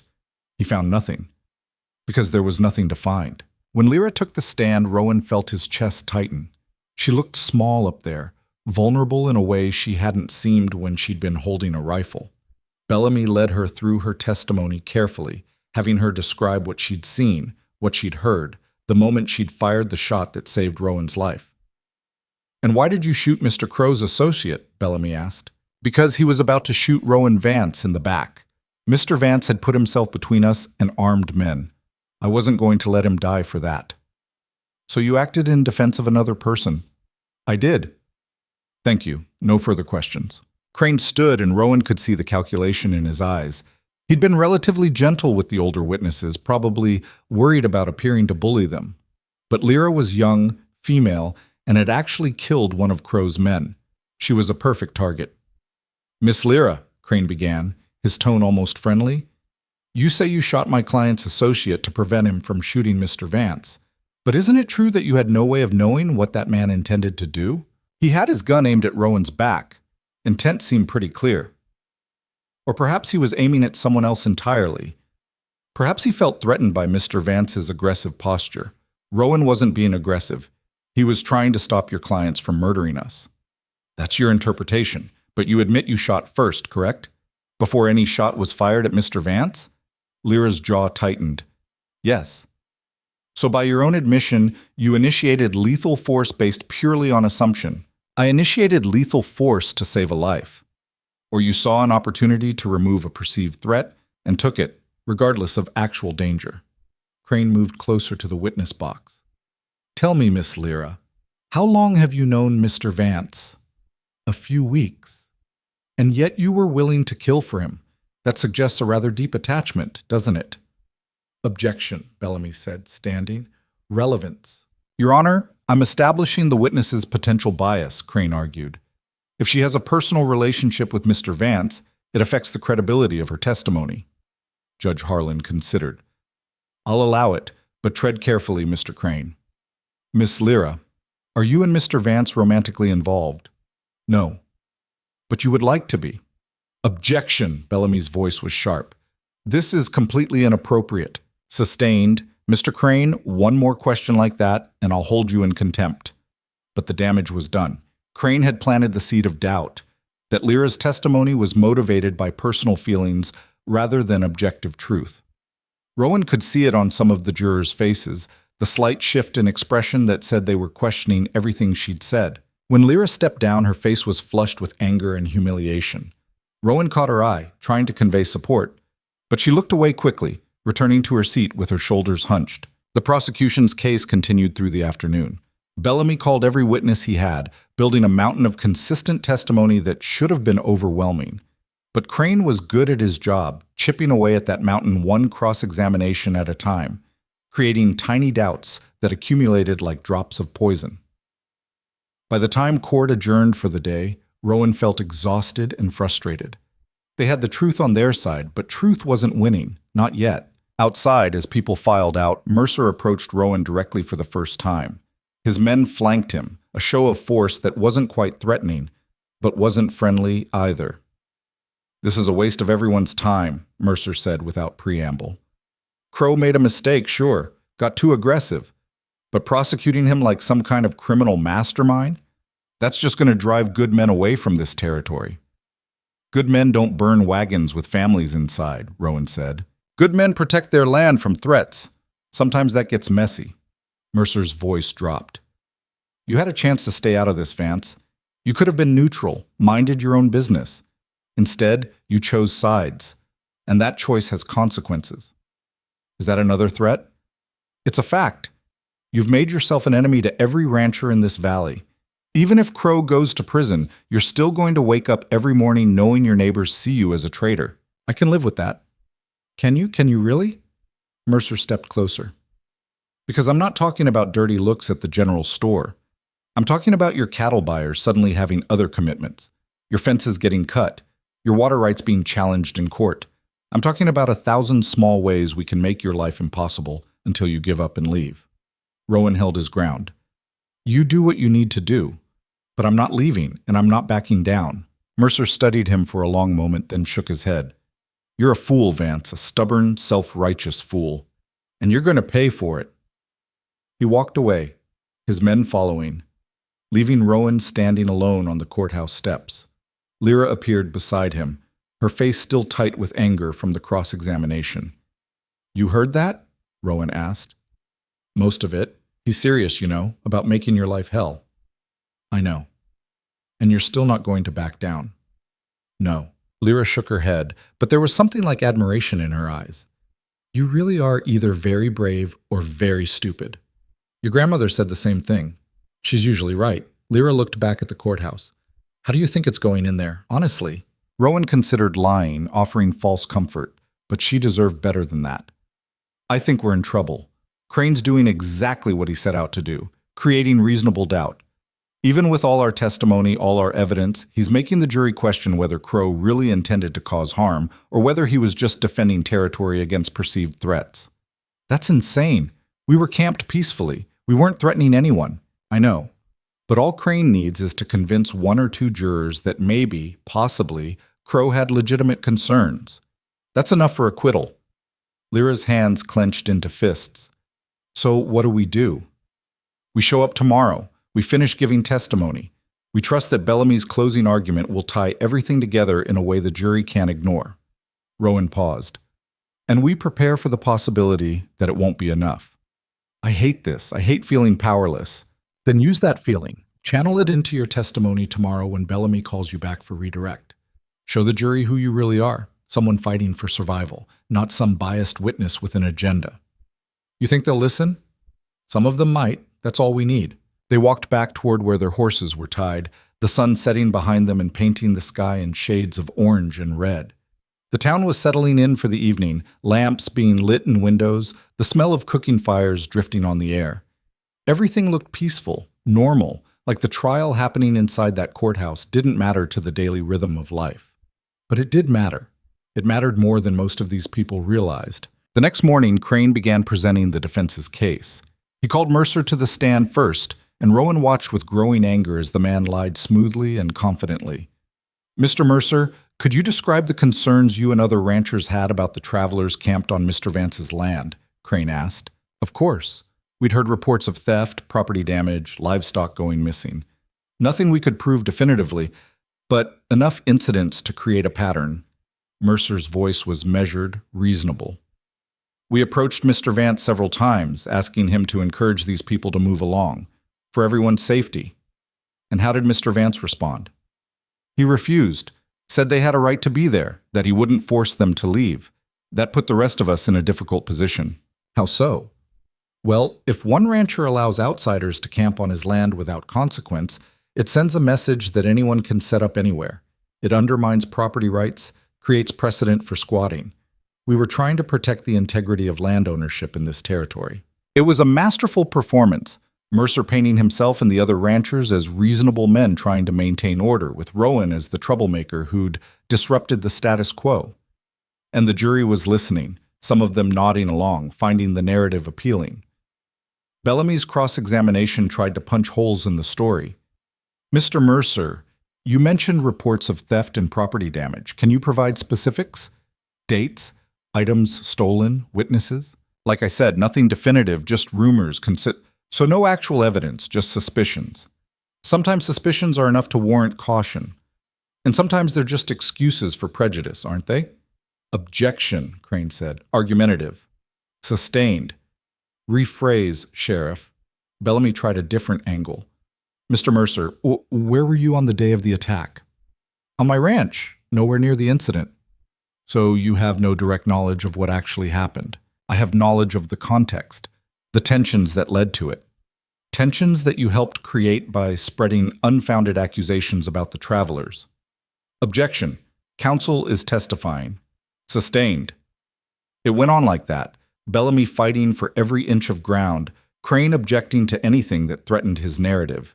By the time Mercer stepped down, Rowan couldn't tell who'd won that exchange. Maybe nobody. Maybe that was the point. Crane called 2 more ranchers who told similar stories. Good men concerned about their property, worried about the precedent being set, frustrated with Rowan's refusal to be a team player. None of them had been at the attack. None of them had seen what Crow did, but they painted a picture of a community under siege, with Crow as a misguided protector rather than a violent criminal. Then Crane did something unexpected. He called Rowan to the stand. Bellamy objected immediately. Your Honor, Mr. Vance is on the prosecution's witness list. Defense can't call him without proper notice. We filed notice this morning, Crane said smoothly, and given Mr. Vance's central role in these events, we believe his testimony is crucial to the defense's case. Judge Harlan reviewed the paperwork, then nodded. I'll allow it. Mr. Vance, please take the stand. Rowan stood, feeling every eye in the courtroom on him. This was a trap. He could feel it. But there was no way out except through. He took the oath and sat down, meeting Crane's eyes and seeing the predatory intelligence there. Mr. Vance, you've lived on your ranch for 11 years. Is that correct? It is. And in all that time, have you ever allowed travelers to camp on your land before? No? So this was unusual for you, a departure from your normal practices. I adjusted my grazing pattern to help the creek. The camping was incidental. But you could have asked them to move along after the water issue was resolved, correct? You could have maintained your boundaries. I could have. I chose not to. Why? Rowan considered his answer carefully. Because they weren't causing any harm, and because the land isn't just about ownership, it's about responsibility. Responsibility to whom? To everyone who depends on it. The water, the grass, the wildlife, the people. Very noble. But Mr. Vance, isn't it true that your decision to harbor these travelers against the expressed wishes of your neighbors directly led to the violence that occurred? No, Crow's decision to attack led to the violence. But if you had simply asked the travelers to leave, as Mr. Mercer and others requested, there would have been no reason for Mr. Crow to take action, correct? Crow didn't take action. He committed crimes. That's for the jury to decide. But you acknowledge that your choices created the circumstances that led to conflict. Rowan felt the trap closing. Anything he said now would either make him look responsible for the violence or defensive and evasive. Crane had boxed him in perfectly. My choices, Rowan said slowly, were to treat people with basic decency. If that created conflict, the problem isn't my choices. It's the people who think decency is optional. Your Honor, the witness is being non-responsive, Crane said. I think he's being perfectly responsive, Bellamy interjected. He just doesn't like the answer. Judge Harlan banged his gavel. Mr. Vance, answer the questions as asked. Mr. Crane, ask your questions more precisely. Gentlemen, we'll maintain decorum or I'll clear this courtroom. Crane shifted tactics. Mr. Vance, when you rode into the travelers' camp during the attack, you were armed, correct? I was. And you fired your weapon. Into the air. A warning shot. But you were prepared to use lethal force if necessary. To defend innocent people? Yes. So you acknowledge that you escalated the situation by introducing the threat of deadly force. I de-escalated by stopping an active assault. That's your interpretation. But Mr. Crow might argue that he felt threatened by an armed rancher riding aggressively into what he perceived as a volatile situation. Rowan couldn't help himself. Crow was burning wagons with families inside.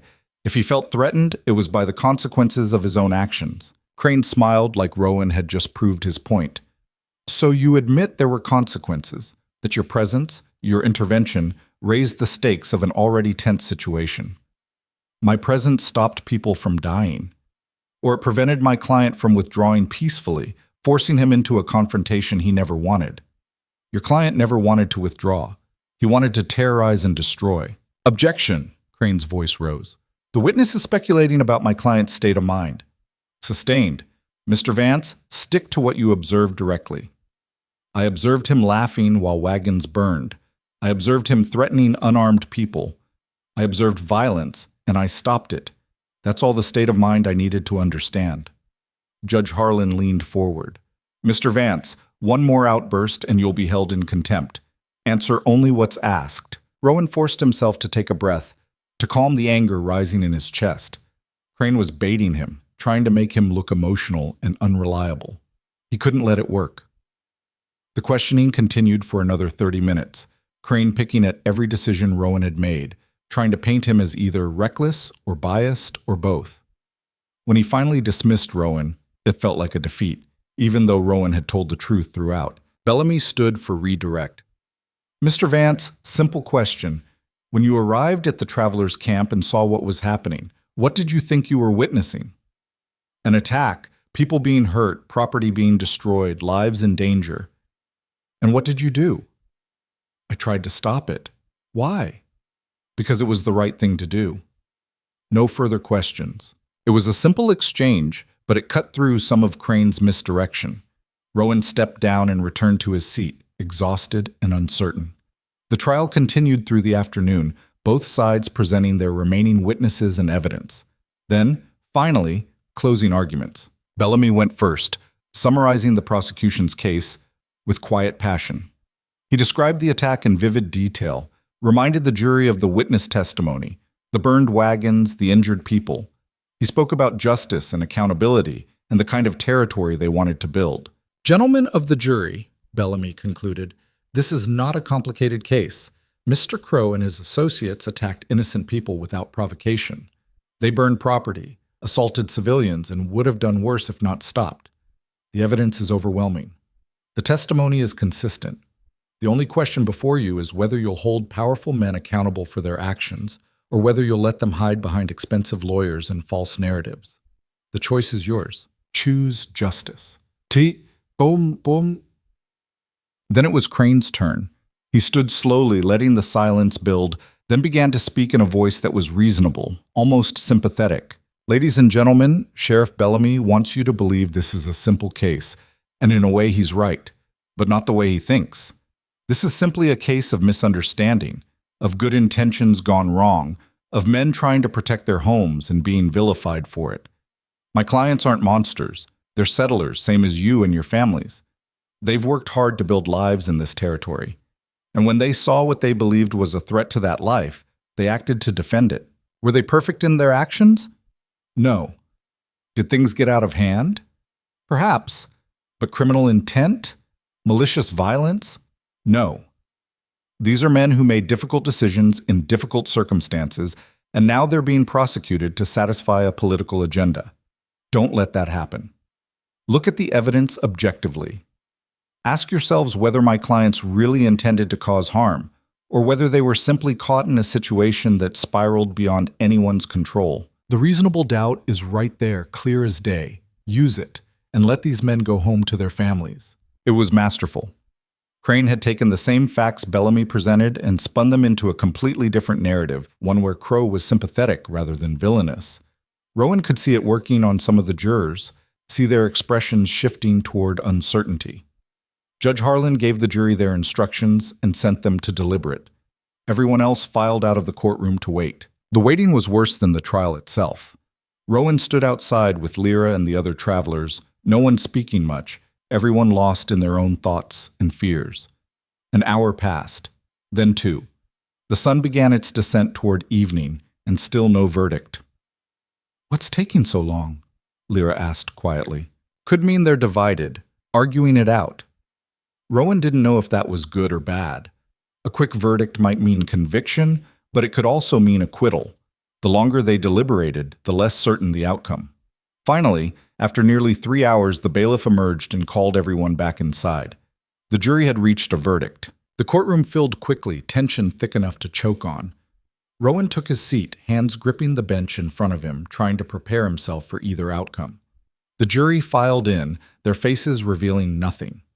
Judge Harlan asked if they'd reached a verdict. The foreman, a weathered rancher Rowan vaguely recognized, stood and nodded. "We have, Your Honor." "On the charge of arson, how do you find the defendants?" "Guilty." Relief flooded through Rowan, but it was premature. "On the charge of assault?" "Guilty." "On the charge of destruction of property?"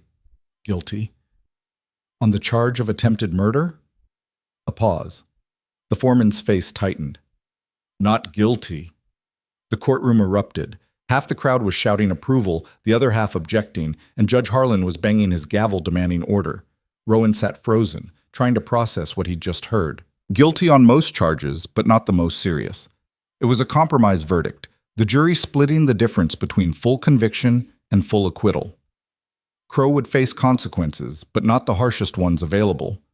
When order was finally restored, Judge Harlan addressed Crow directly. "Mr. Crow, you and your associates have been found guilty of serious crimes against innocent people. I hereby sentence you to 5 years in territorial prison, with the possibility of parole after 3. Your associates will serve 2 years each. This court is adjourned." 5 years. It was something, but it felt inadequate for the violence Crow had inflicted. Rowan looked at Lyra and saw the same mixed emotions on her face. Relief that there was any conviction at all, anger that it wasn't more severe. Outside, Bellamy found them in the dispersing crowd. "It's not perfect," he said before they could speak, "but it's better than I expected. Crane almost got them off completely. The fact that we got guilty verdicts on anything is a small miracle." 5 years isn't enough, Lyra said. "I know, but it's what we got. And Crow will be locked up, unable to hurt anyone else for a while. That counts for something." Mercer approached, his expression unreadable.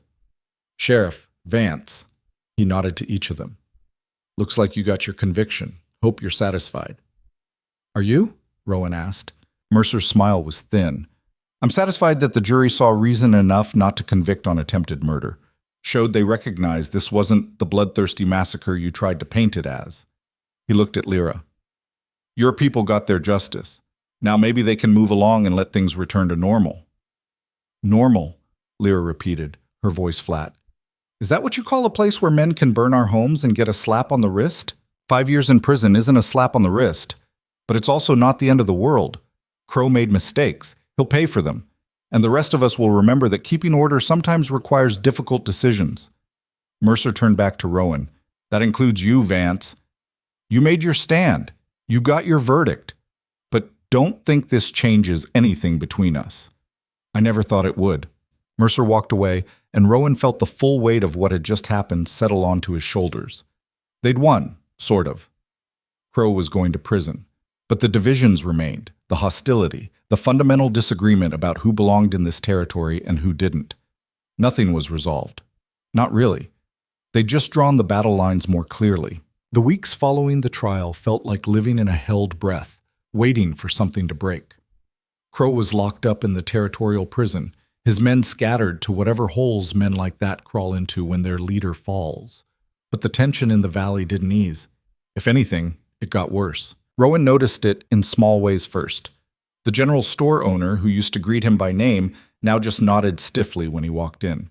His usual cattle buyer sent word through a messenger that he'd be doing business elsewhere this season. No explanation given. When Rowan rode into town for supplies, conversation stopped as he approached, then resumed in hushed tones after he passed. Mercer had made good on his promise. Rowan was being frozen out, one small act of social and economic exclusion at a time. He rode back to the ranch on a gray afternoon, the sky threatening rain that wouldn't come, and found Lyra waiting by his fence line. She was sitting on the top rail, legs dangling, looking out at his cattle grazing in the distance. "Thought you'd be gone by now," Rowan said, dismounting. "Trial's over. Your people got their justice, such as it was. Amma's been talking about staying longer. Says she's tired of running, wants to see if things might actually change here." Lyra hopped down from the fence. "I think she's testing something. Testing you, testing this place, testing whether the verdict meant anything real or if it was just words. What do you think? I think she's right to test it. Words are cheap. Actions matter. Lyra kicked at a stone. The camp's mostly repaired. We lost 3 wagons completely, but the rest are patched up enough to travel. We could leave tomorrow if we wanted to. But you're not going to. No, not yet. She looked at him. How are you holding up? I heard about the buyers cutting you off. Word travels. It always does. Especially bad news. Lyra's expression was concerned. Rowan, if we're making things worse for you by staying, you're not making anything worse. Mercer and his people are doing that all on their own. Rowan led Flint toward the barn, Lyra walking alongside. They were always going to punish me for taking your side. Whether you stay or go doesn't change that. Still feels like we're causing you problems. Then help me solve them instead of running from them. Lyra smiled at that. Amma said you'd say something like that. She's planning a gathering tomorrow night, wants you to come, says it's time to formalize the arrangement. What arrangement? The one where your land becomes neutral ground, where we mark you publicly as an ally, give you standing in our community the same way you gave us standing by defending us. Lyra's voice grew serious. It's not a small thing, Rowan. Once we mark your land, other traveling groups will know. They'll come here expecting welcome, expecting help. You'll be committing to something bigger than just us. Rowan thought about that while he unsaddled Flint and brushed him down. Committing to something bigger. That's what this had all been about from the start, wasn't it? Not just helping one group of travelers, but pushing back against the idea that some people mattered less than others based on where they came from or how they lived. Tell Amma I'll be there, he said. The gathering the next evening was different from the first time Rowan had visited the camp. Then, it had been tense, uncertain, people trying to figure out if he was friend or threat. Now there was a sense of purpose, of ceremony. Lanterns hung from the remaining wagons, casting warm light across the clearing. People had dressed in their best clothes, not fancy, but clean and carefully mended, the kind of effort that showed respect for the occasion. Amma sat in her usual spot by the central fire, but tonight she wore a shawl that looked ancient, embroidered with patterns that meant something in a language Rowan didn't speak. When she saw him approaching, she gestured for him to sit across from her. Rowan Vance, she said formally, her voice carrying across the quiet camp. You've stood with us when you had every reason to stand against us. You've risked your safety, your livelihood, your place in this community to do what you believed was right. That kind of courage is rare. We want to honor it. She reached into a leather bag beside her chair and pulled out something wrapped in cloth. Unwrapping it slowly, she revealed a carved wooden marker about the size of a man's hand, polished smooth by time and touch. The carving was intricate, symbols and patterns that flowed into each other, telling a story Rowan couldn't quite read but could feel the weight of. This marker has been in my family for 4 generations, Amma said. It represents safe passage, mutual respect, and the promise that those who carry it or display it have earned the trust of our people. We've only given it to 7 others in all those years, men and women who proved themselves through action, not words. She held it out to Rowan. We offer it to you now. If you accept, it means your land is recognized as neutral ground. Any of our people, or others who travel these routes and recognize the symbol, will know they can find safety here. It also means we have obligations to you, to help when you need it, to trade fairly, to defend this ground if it's threatened. Rowan took the marker, feeling the weight of generations in the smooth wood. And if I accept this, I'm making the same promise, to provide safe passage, to help when needed? Yes. It's a bond, freely given on both sides. You can refuse without shame. We'd understand. Rowan looked around the camp at the faces watching him with a mixture of hope and uncertainty. He thought about what this meant, making himself even more of an outsider to the ranching community, tying himself permanently to people that men like Mercer viewed as problems to be solved. He thought about the consequences, the additional difficulties it would bring. Then he thought about the alternative. Going back to his isolated existence, keeping his head down, accepting that some people deserved help and others didn't based on arbitrary judgments about belonging. I accept, he said. Amma's face broke into a smile, genuine and warm. Then we are bound. Your struggles are ours and ours are yours. She stood, motioning for Rowan to do the same. There's a place of honor on your land where this should be displayed, somewhere visible, so those who know what to look for can find it. My gate, Rowan said. Everyone who comes to my ranch passes through it. Perfect. Then that's where it belongs. The camp erupted in quiet celebration, not loud or raucous, but warm and genuine. People approached Rowan to shake his hand or clasp his shoulder, welcoming him into something that felt bigger than any formal organization. It felt like family, the kind you chose rather than the kind you were born into. Lyra found him later, after most of the formalities had settled into conversation and shared food. You know this changes everything, right? I know. Mercer and the others, they're going to see this as a declaration. You're not just helping travelers anymore. You're one of us now, in their eyes. That makes you even more of a threat. Let them think what they want. I'm tired of making decisions based on what frightens other people. Lyra studied his face in the firelight. You've changed. When we first met, you were so careful, so measured. Now you're just tired, Rowan finished. Tired of being afraid. Tired of pretending that staying neutral is the same as staying safe. It's not. Safety is a lie we tell ourselves to avoid hard choices. That's bleak. That's honest. Rowan looked at her. You asked me once why I really helped you. I gave you an answer about not being a coward anymore, about doing the right thing. But there's more to it than that. What's the more? I spent 11 years on that ranch building walls. Physical walls, sure, but also emotional ones. I convinced myself that independence was strength, that needing nobody meant nobody could hurt me. And I was miserable. I just didn't realize it because I had nothing to compare it to. He gestured at the camp around them. Then you showed up and reminded me what it feels like to be part of something, to matter to people and have people matter to you. I can't go back to those walls. Even if it's harder this way, it's real, and real beats safe every single time. Lyra was quiet for a moment. My grandfather used to say something similar. That isolation is the slowest form of dying, and community is the only thing that makes us fully alive. Smart man. He was. Stubborn as hell, but smart. She smiled. You remind me of him more every day. Your grandmother mentioned that. Did she tell you how he died? She said he was killed standing up to settlers who wanted to drive your people off. That's the short version. The real version is more complicated. Lyra looked into the fire. He could have left. Amma begged him to, said the land wasn't worth dying for, but he refused. Said that running just teaches the next generation to run, and eventually there's nowhere left to go. So he stayed, and they beat him to death while his family watched. Rowan felt something tighten in his chest. I'm sorry. Don't be. He made his choice knowing the cost. And you know what? It mattered. After he died, the story spread. Other traveling groups heard about it, and they started standing their ground more often. Not always successfully, but more often than before.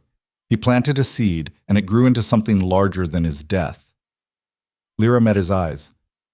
That's what I think about when I'm afraid. That every time we choose courage over fear, we're planting seeds. We might not see them grow, but they grow anyway. That's a hell of a legacy. It's the only one that matters, the kind that outlives you. They sat together in comfortable silence, watching the fire burn down to coals, listening to the camp settle in for the night. Rowan felt something shift in his chest, a loosening of tension he'd been carrying so long he'd forgotten it was there. This was what he'd been missing all those years alone: connection, purpose. The knowledge that his choices rippled out beyond just his own survival. The next morning, Rowan rode back to his ranch with the marker carefully wrapped and stored in his saddlebag. The sky was clear for the first time in weeks, sunlight washing across the valley in sheets of gold. His cattle were grazing peacefully. The creek was running clear and steady, and everything looked exactly as it always had. But it felt different now. Like the land itself had expanded somehow, become part of something larger than just one man's isolated claim. He spent the afternoon figuring out how to mount the marker on his gate. It needed to be secure but visible, obvious to anyone approaching but protected from weather and damage. Finally, he settled on a small covered alcove built into the gatepost, where the marker could sit safely while remaining easy to see. As he worked, he noticed riders approaching. 3 of them, moving slowly and deliberately. Rowan's hand moved toward his rifle, but he recognized them before he needed to draw: Sheriff Bellamy and two of his deputies. Bellamy dismounted with his usual careful movements, his deputies staying mounted and watchful. "Rowan, got a minute?" "Always got time for you, Tom. What brings you out here?" Bellamy looked at the marker Rowan was mounting, recognition flickering across his face. "That what I think it is?" "Depends what you think it is." "Traveler's mark, safe passage symbol. I've seen them before, though never on a settler's ranch." Bellamy's expression was unreadable. "You making it official, then? Your alliance with Amma's people?" "I am." The sheriff sighed, pulling out a cigarette and lighting it with hands that shook slightly. "Rowan, I need you to listen to me very carefully. I'm here as a friend, not in any official capacity. You understand that?" "I do." "Good. Because what I'm about to tell you can't come from the sheriff's office." Bellamy took a long drag. "Mercer and about 15 other ranchers held a meeting 2 nights ago. Called it a property owners association, but that's just a fancy name for what it really is. An organization dedicated to running the travelers out of the territory by any means necessary." Rowan's jaw tightened. "Legal means or otherwise?" "They didn't specify, which tells you everything you need to know. Mercer's being careful not to say anything that could be used against him in court, but the intent is clear. They want the travelers gone, and they want anyone who helps the travelers to face consequences." "Let me guess. I'm at the top of their list." "You're the entire list, far as I can tell. They see you as the weak link, the traitor in their midst. If they can break you, make an example of you, they figure it'll discourage anyone else from helping outsiders." Bellamy ground out his cigarette under his boot. "I can't protect you from social pressure or economic retaliation. That's not illegal, even if it's wrong. But if they cross the line into violence or property destruction, I need you to come to me immediately. Don't try to handle it yourself." "What good would coming to you do? You said yourself you're spread too thin to protect anyone." "I'm spread thin, but I'm not powerless. If crimes are committed, I can investigate. I can make arrests. I can make it costly enough that even men like Mercer think twice." Bellamy's voice hardened. "But I need evidence. I need witnesses. I need you to be smart about this and not give them an excuse to escalate." One of the deputies, a young man Rowan didn't recognize, spoke up. "With respect, Sheriff, maybe Mr. Vance should just ask the travelers to move along. Would solve a lot of problems." Bellamy turned to look at him. "Carson, how long you been wearing that badge?" 6 months, sir." "Then let me teach you something. Our job isn't to make problems go away by telling innocent people to leave. Our job is to protect everyone in this territory equally, regardless of whether they own land or travel it. The day we start deciding who deserves protection based on popularity is the day we stop being lawmen and become hired thugs for whoever's got the most money." Bellamy's voice was cold. "You understand that?" Carson flushed. "Yes, sir." "Good. Remember it." Bellamy turned back to Rowan. "I meant what I said. Be careful. Document everything. And if things turn violent, you come to me. Promise me that." "I promise." But as Bellamy rode away, Rowan wondered if that promise meant anything. The law only worked when people respected it, and men like Mercer had a way of operating just outside the law's reach, using social and economic pressure to get what they wanted without ever committing crimes that could be prosecuted. Still, Rowan finished mounting the marker. It sat in its alcove now, visible to anyone approaching the gate, a clear statement of where he stood and what he believed. Let Mercer and his association see it. Let them know he wasn't backing down. The retaliation started small. A week after mounting the marker, Rowan discovered that 3 of his fence lines had been cut during the night. Not destroyed, just carefully snipped at key points so his cattle could wander off. It took him 2 days to round them all up and repair the damage. The next week, someone poisoned his well. Not enough to kill, but enough to make the water undrinkable. He had to haul water from the creek for nearly a week while he dug out the well and cleaned it thoroughly. After that, his supply deliveries stopped coming. The freighter who usually brought his orders from town sent word that he couldn't do business with Rowan anymore. No explanation given. When Rowan rode to town to confront him, the man wouldn't meet his eyes, just kept saying he had to think about his own livelihood, couldn't afford to alienate his other customers. Each incident was small enough to be deniable, impossible to prove who was responsible, but the pattern was clear. They were trying to make his life so difficult that he'd either give up the ranch or force the travelers to leave. What they didn't count on was Amma's people keeping their end of the agreement. When word reached the camp about Rowan's well being poisoned, 6 men showed up the next day with digging tools and expertise, helping him clean and restore it in half the time it would have taken alone. When his supply deliveries stopped, the travelers shared their own resources: food, tools, even spare lumber when he needed to make repairs. And when his fence lines kept getting cut, they organized a night watch, rotating guards who could spot trouble before it happened and alert Rowan in time to respond. It became a strange kind of siege. Mercer's people pushing from one side, the travelers pushing back from the other, with Rowan's ranch as the contested ground between 2 completely different visions of what the frontier should be. The turning point came on a cold morning in late autumn. Rowan was working in his barn when he heard shouting from the direction of the creek. He grabbed his rifle and ran, arriving to find a confrontation already underway. Mercer and about 10 of his men had ridden onto Rowan's land and were facing off against an equal number of travelers who'd been drawing water. "This land is private property," Mercer was saying, his voice carrying across the creek. "You people have no right to be here without the owner's explicit permission." "They have my permission," Rowan said, walking into the clearing with his rifle held casually but ready. "Same as always." "Your permission doesn't extend to turning your ranch into a camp for every drifter and vagrant who wanders through." Mercer's face was red with anger or cold, hard to tell which. "This stops today, Vance. Either you send these people away, or we'll file a formal complaint with the Territorial Land Office. Have your ownership challenged on grounds of harboring squatters." "They're not squatters. They're guests. Call them whatever you want. The law sees them as trespassers, and your permission means nothing if you're using your land in ways that threaten the community's safety and stability." Lyra stepped forward, her voice cutting through the tension. "We're not threatening anyone. We're drawing water from a creek that runs through multiple properties. That's not trespassing. That's accessing a shared resource." "The creek runs through his land, which makes it his resource to control," Cullen interjected, sneering. "And we're saying he's controlling it wrong." "What gives you the right to determine how I manage my land?" Rowan asked, his patience fraying. "Common decency, community standards, the understanding that we're all in this together.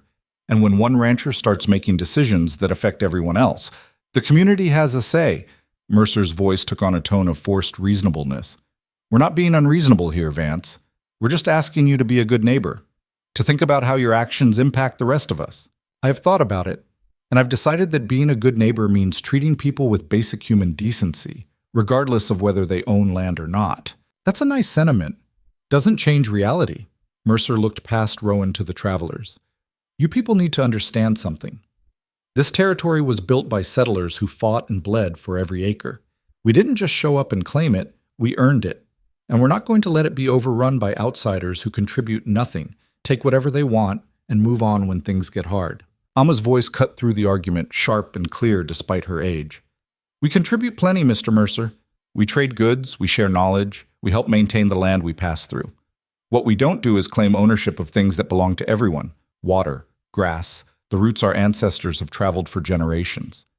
Your idea of earning something is taking it by force and calling it legitimate. Ours is living in balance with it. Philosophy doesn't put food on tables or protect families from danger. Neither does greed disguised as security." Amma's eyes were hard. "You want us gone because our presence challenges your assumptions about who deserves to be here. But we're not leaving, not this time." The tension ratcheted higher, hands drifting toward weapons, everyone waiting for someone to make the first move. Rowan felt the situation spiraling, felt how easily this could turn into violence that would solve nothing and hurt everyone. "Enough," he said, his voice loud enough to cut through the rising voices. "Mercer, you and your men are on my land without permission. That's trespassing, by your own definition. So here's how this is going to work. You're going to turn around and leave. Now. And if you've got legal complaints about how I manage my property, you can file them through proper channels. But you don't get to ride onto my land and make demands." "Or what?" Cullen asked, his hand on his pistol. "You going to shoot us?" "I'm going to defend my property and my guests from hostile trespassers, same as any rancher would." Rowan raised his rifle slightly, not quite pointing it, but making the threat clear. "Your choice how this goes." For a long moment, nobody moved. Then Sheriff Bellamy's voice carried across the clearing. I'd suggest you listen to him, Hank. Everyone turned to see Bellamy riding up with 4 deputies, all armed, all looking serious. The sheriff dismounted and walked to the center of the confrontation, his badge catching the morning light. Got a report of a possible disturbance out here. Looks like the report was accurate. Bellamy's gaze swept across both groups. Here's the situation, as I see it. Mr. Vance has every right to allow guests on his property. You folks have every right to access water from a creek that crosses multiple properties. And Mr. Mercer, you and your men are currently trespassing on private land without permission, which means you need to leave. Now, this is outrageous, Mercer sputtered. We're trying to maintain order in this territory, and you're siding with— I'm not siding with anyone. I'm enforcing the law. And the law says you can't ride onto someone's land uninvited and make demands. So move along before I have to arrest you for trespassing and disturbing the peace. Mercer's face went through several shades of red, but he wasn't stupid enough to argue with a sheriff and 4 armed deputies. This isn't over, Bellamy. You're making a mistake protecting these people. Maybe, but it's my mistake to make, and I'm comfortable with it. Bellamy's voice was flat. Go home, Hank, cool off, and next time you've got grievances, file them properly instead of trying to resolve them at gunpoint. Mercer and his men rode off, radiating fury, but temporarily defeated. Bellamy watched them go, then turned to Rowan. You called me? Rowan asked. Lyra sent one of the kids running to town when she saw Mercer's crew approaching. Smart thinking. Bellamy looked tired. This is escalating, Rowan. Mercer's not going to let this go. I know. And I can't be everywhere at once. Eventually there's going to be a confrontation I can't stop in time. I know that too. Bellamy sighed. Just be careful. And for what it's worth, I think you're doing the right thing. I just wish the right thing wasn't so damned expensive. After the sheriff left, the travelers and Rowan stood together by the creek, the adrenaline slowly draining away and leaving exhaustion in its wake. Thank you, Amma said quietly, for standing with us. Again. I'm not doing anything special, just defending what's mine. What's yours now includes us. That's not nothing. Amma looked at the marker visible on Rowan's gate in the distance. You've risked everything to honor that symbol. Not many would. Maybe more would, if they tried. Fear keeps people isolated, but isolation doesn't actually keep anyone safe. Lyra smiled at that. You're starting to sound like my grandfather. I'll take that as a compliment. You should. The days that followed were tense, but quiet. Mercer's people kept their distance, though Rowan could feel them watching, waiting for an opportunity. The travelers continued their seasonal work, trading, foraging, maintaining their equipment, preparing for the eventual move to their next location. But there was a difference now. They weren't just passing through anymore. They were establishing roots, however temporary, and that changed the dynamic in ways Rowan was still learning to understand. One evening, Amma invited him to share a meal at her wagon. It was just the two of them, the rest of the camp busy with their own tasks, and the conversation felt significant somehow, weighted with unspoken importance. I wanted to talk to you about the future, Amma said, serving him stew that smelled better than anything Rowan had cooked for himself in months. Our people have been discussing whether to make this a permanent stop on our route. Not year-round, but seasonal. Spring and fall like we've been doing, but officially recognized as safe ground. I'd welcome that. Would you? Even knowing it makes you a permanent target for men like Mercer? Rowan ate slowly, thinking about the question. I've been a target since the moment I decided to help. Making it official doesn't change the reality, just acknowledges it openly. And honestly, I prefer honesty to pretense. There's wisdom in that. Amma took a sip of her own stew. I've lived a long time, Rowan, seen a lot of territory, met a lot of people, and I've learned that the world breaks down into 2 kinds of folks, those who build walls and those who build bridges. The wall builders think safety comes from keeping others out. The bridge builders know it comes from connection. Which one was your husband, or bridge builder? Got him killed, like I told you. But before he died, he connected our people to dozens of other communities, built relationships that have sustained us for decades. His death was a tragedy, but his life was a triumph. That's the trade-off, I suppose. Bridge builders don't live as long, but they live more fully. And you? Which are you? Amma smiled. I used to be a bridge builder. After my husband died, I became a wall builder.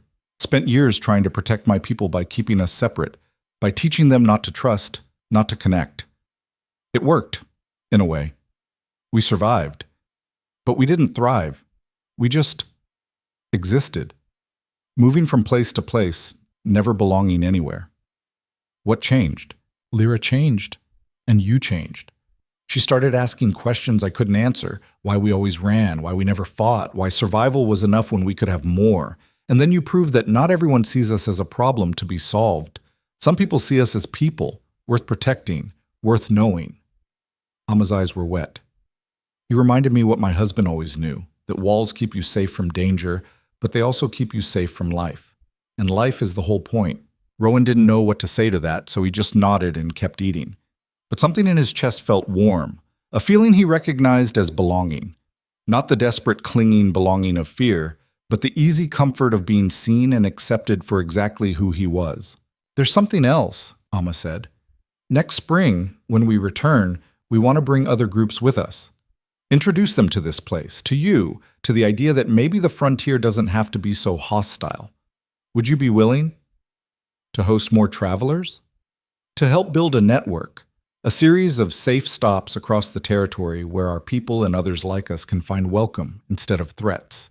Your ranch could be the anchor point, the proof that it's possible. The magnitude of what she was proposing settled over Rowan like a heavy blanket. Not just helping one group, but fundamentally changing how travelers and settlers interacted across the entire territory.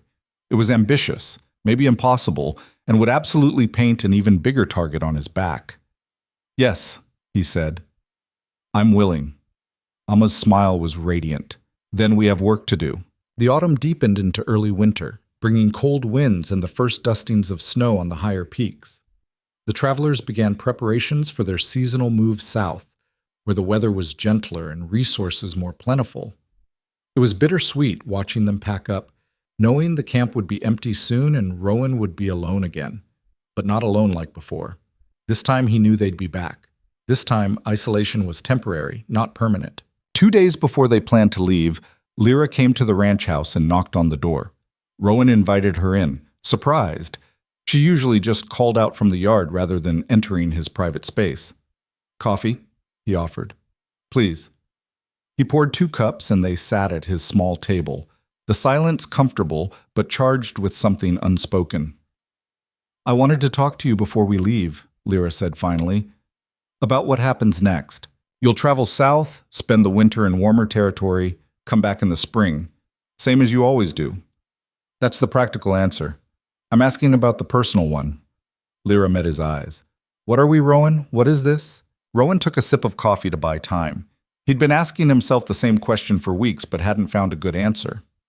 What they had wasn't romance exactly, though there was affection there.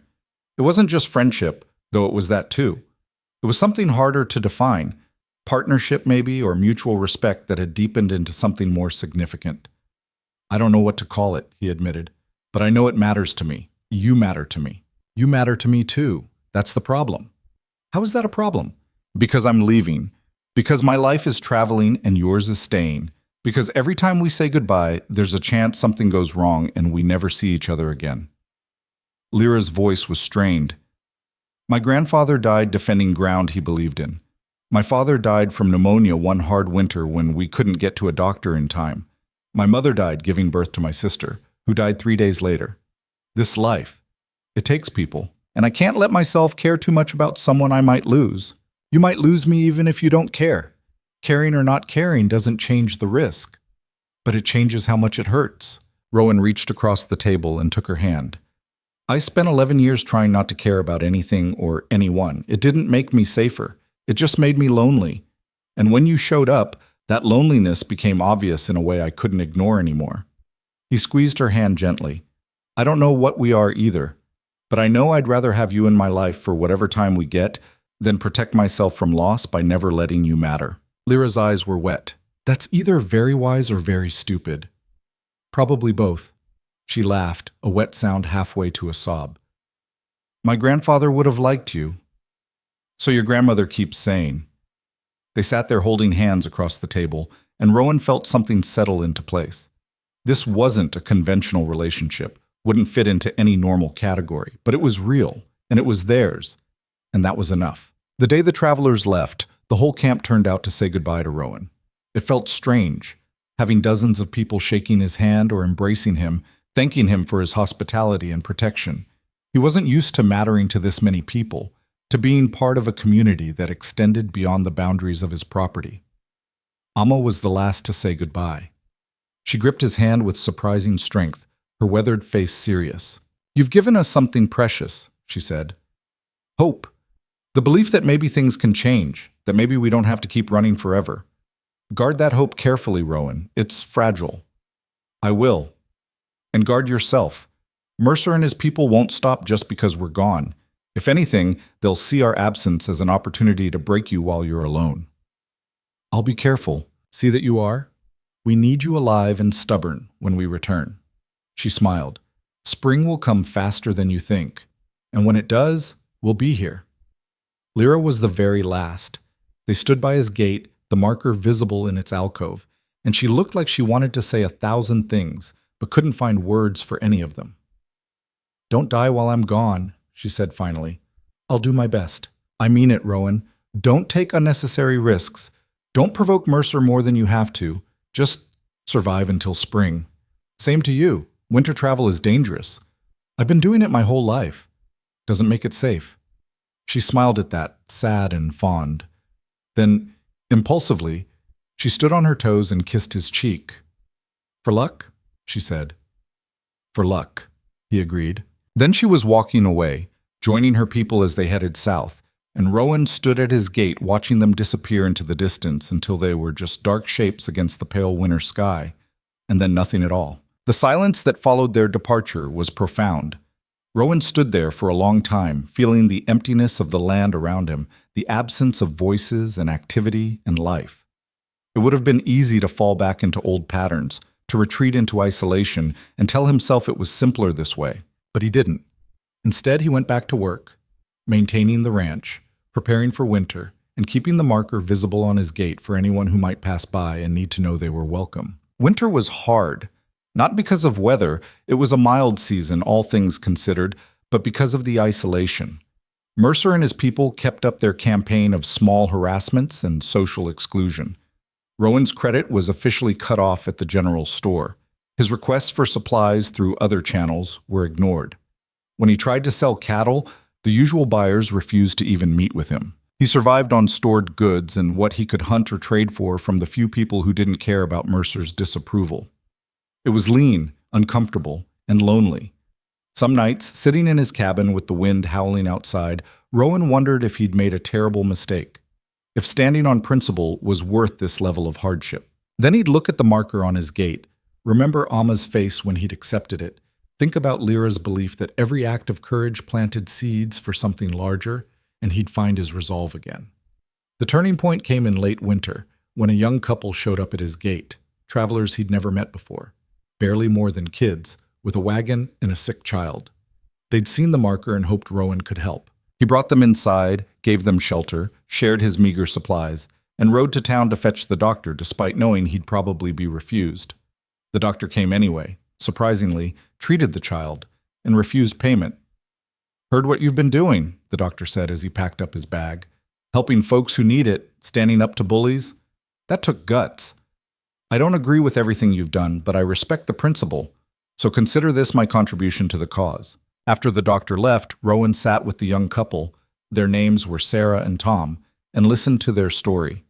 They'd been traveling for months, running from debts and bad luck, trying to find some place they could start over. Every place they'd stopped had turned them away, sometimes kindly, often not. "That marker on your gate," Sarah said, rocking her now sleeping child. "We almost didn't believe it. Thought maybe it was a trap or a mistake, but we were desperate enough to take the chance." "It's not a trap," Rowan said. "It's a promise. Anyone who recognizes it is welcome here." "Why?" Tom asked. "What do you get out of helping strangers?" Rowan thought about that. "I get to be part of something bigger than just me. I get to matter in a way that outlasts my own life. And I get to prove, to myself more than anyone, that fear doesn't have to win." They stayed 3 days until the child was fully recovered and they'd rested enough to continue their journey. When they left, Sarah hugged Rowan tightly. "We'll tell others about this place," she promised. "About the rancher who keeps his promises. You're planting seeds, whether you know it or not." After they left, Rowan stood at his gate and realized something. The isolation didn't hurt as much anymore. The harassment from Mercer's people was still happening, still difficult, but it felt less important somehow. Because he'd found purpose beyond just enduring, beyond just surviving. He'd found a way to matter. Spring came slowly, then all at once. The snow melted, the creek ran high with runoff, and the grass began to green up across the valley. Rowan prepared for the traveler's return with a mixture of anticipation and nervousness. He'd survived the winter, but barely, and he wasn't sure what condition they'd find him in. Then, on a warm morning in early spring, he saw them coming over the ridge. Not just Amma's group, but several others. A whole caravan of wagons and families, maybe 100 people in total. They approached his gate slowly, respectfully, and Amma was at the front, her face breaking into a smile when she saw him waiting. "You're still here," she said, dismounting with Lyra's help. "Still alive and stubborn." "You doubted?" "I worried. Winter is hard on everyone, but especially on those who stand alone." "I wasn't alone." "Not really." Rowan gestured at the marker. "I had visitors, people who saw the symbol and knew what it meant. They helped in small ways, and I helped them. That's what community is, right? Small acts that add up to something larger." Lyra approached, and Rowan felt something in his chest tighten at the sight of her. She looked thinner, more worn by the winter, but her eyes were bright and her smile was genuine.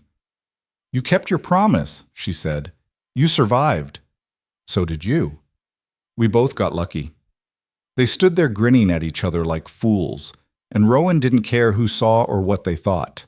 This mattered, she mattered, and he was done pretending otherwise. Over the next few days, the travelers set up a larger camp than before, spreading out along the creek and establishing semi-permanent structures that suggested they planned to stay for more than just a quick stop. Amma explained that they were testing a new model.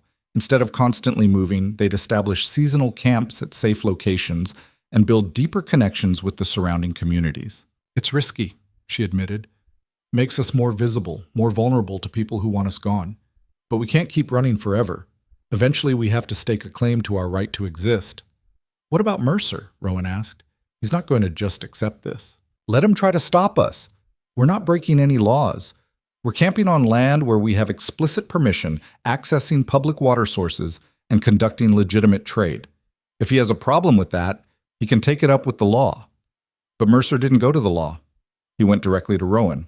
The confrontation happened on a bright afternoon, Mercer riding up to the ranch with a document in his hand and determination on his face. Rowan met him at the gate, Lyra standing beside him in a show of solidarity. "I'm filing a formal complaint with the Territorial Land Office," Mercer said without preamble, handing over the document. "Alleging that you're operating a commercial campground without proper permits, creating a public nuisance, and allowing unlawful occupation of land intended for agricultural use." Rowan scanned the document, his jaw tightening. It was legal maneuvering, an attempt to use bureaucracy to force the travelers off when intimidation hadn't worked. "This is a private ranch. I'm not operating anything commercial. You're providing services to paying customers. That's commercial activity. They're guests, friends. I'm not charging them anything." "Then how do you explain the goods and services they provide in return? The labor, the trade goods, the assistance with ranch maintenance? That's payment in kind, which makes this a commercial venture." It was cleverly argued, the kind of legal technicality that could actually cause problems if a sympathetic bureaucrat reviewed it. Rowan felt anger rising but forced himself to stay calm.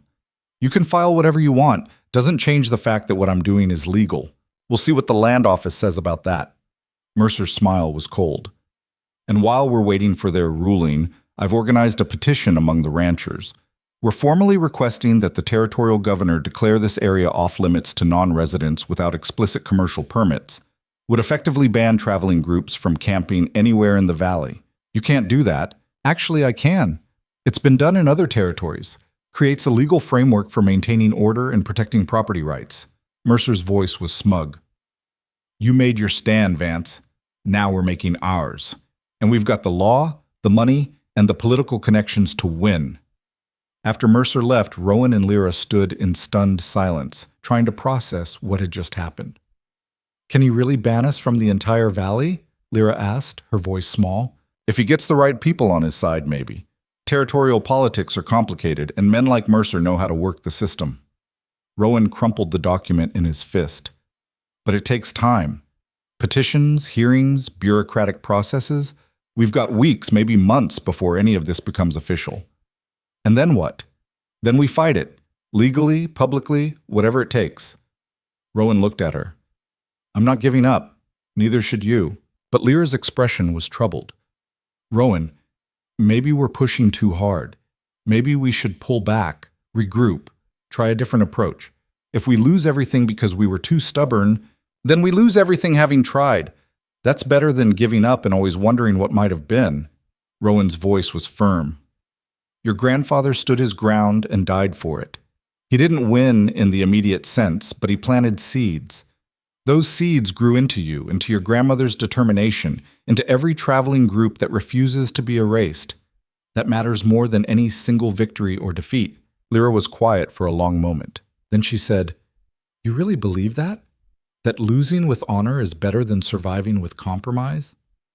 No, I believe that some things are worth fighting for even when you might lose. And I believe that fighting plants seeds, whether you win or not. The next person who stands up will have your example to draw from. And the person after that. Eventually, the seeds grow into forests. That's a long view. It's the only view that makes sense when you're building something meant to outlast you. Lyra smiled, sad but genuine. My grandfather would have loved you. You're exactly his kind of stubborn fool. Over the following weeks, Rowan and the travelers prepared for the legal battle ahead. They documented everything. The services they provided to the community, the trade relationships they'd established, the ways they contributed to the local economy rather than draining from it. They gathered testimonies from people they'd helped, proof that their presence was beneficial rather than harmful. Sheriff Bellamy helped where he could, providing legal guidance and making sure their documentation was thorough enough to withstand scrutiny. But even he was pessimistic about their chances. Mercer's got connections in the territorial capital, Bellamy warned, and his petition is gaining support from ranchers across 3 different valleys. You're fighting an uphill battle. Wouldn't be the first time. No, but it might be the last. If they get this ban passed, there's no legal recourse. You'd have to either force the travelers to leave or face prosecution yourself for harboring them. Then we better make sure they don't pass it. But making sure was easier said than done. The bureaucratic process moved forward despite their efforts, Mercer's petition gathering signatures and official support. A hearing was scheduled for midsummer, where both sides would present their cases to a territorial committee that would make recommendations to the governor. It all felt distant and abstract until the night Rowan's barn burned down. He woke to Lyra pounding on his door, shouting about fire. By the time he got outside, the barn was fully engulfed, flames reaching 30 feet into the night sky. His first thought was for Flint, but Lyra had already gotten the horse out, along with most of his tools and tack. The building itself was a loss, but at least nothing living died in the blaze. They fought the fire through the night, the whole camp turning out to help, forming bucket lines from the creek and doing everything they could to keep the flames from spreading to the house or the nearby grassland. By dawn, the barn was a smoking ruin, but everything else was saved. Sheriff Bellamy arrived mid-morning, his face grim as he surveyed the damage. Arson, he said without hesitation. I can smell the accelerant from here. Someone doused the walls and set it deliberately. Can you prove who? Rowan asked, his voice hoarse from smoke. Not yet, but I'll investigate. Talk to people, see if anyone saw anything. Bellamy's expression was pained. I'm sorry, Rowan. This is my fault. I should have seen this coming, should have had someone watching your place. You can't be everywhere. And whoever did this was careful, made sure they weren't seen. Still, this crossed a line from harassment to felony arson. That changes things legally, gives me more authority to act. But as the days passed, the investigation went nowhere. No witnesses came forward. No evidence pointed definitively to anyone. It was clear who was responsible, Mercer or someone acting on his behalf. But clear wasn't the same as provable. Rowan began rebuilding the barn with help from the travelers, but the fire had done more than just destroy a building. It had shown how far his enemies were willing to go, how dangerous this fight had become. The hearing in the territorial capital was scheduled for a week away.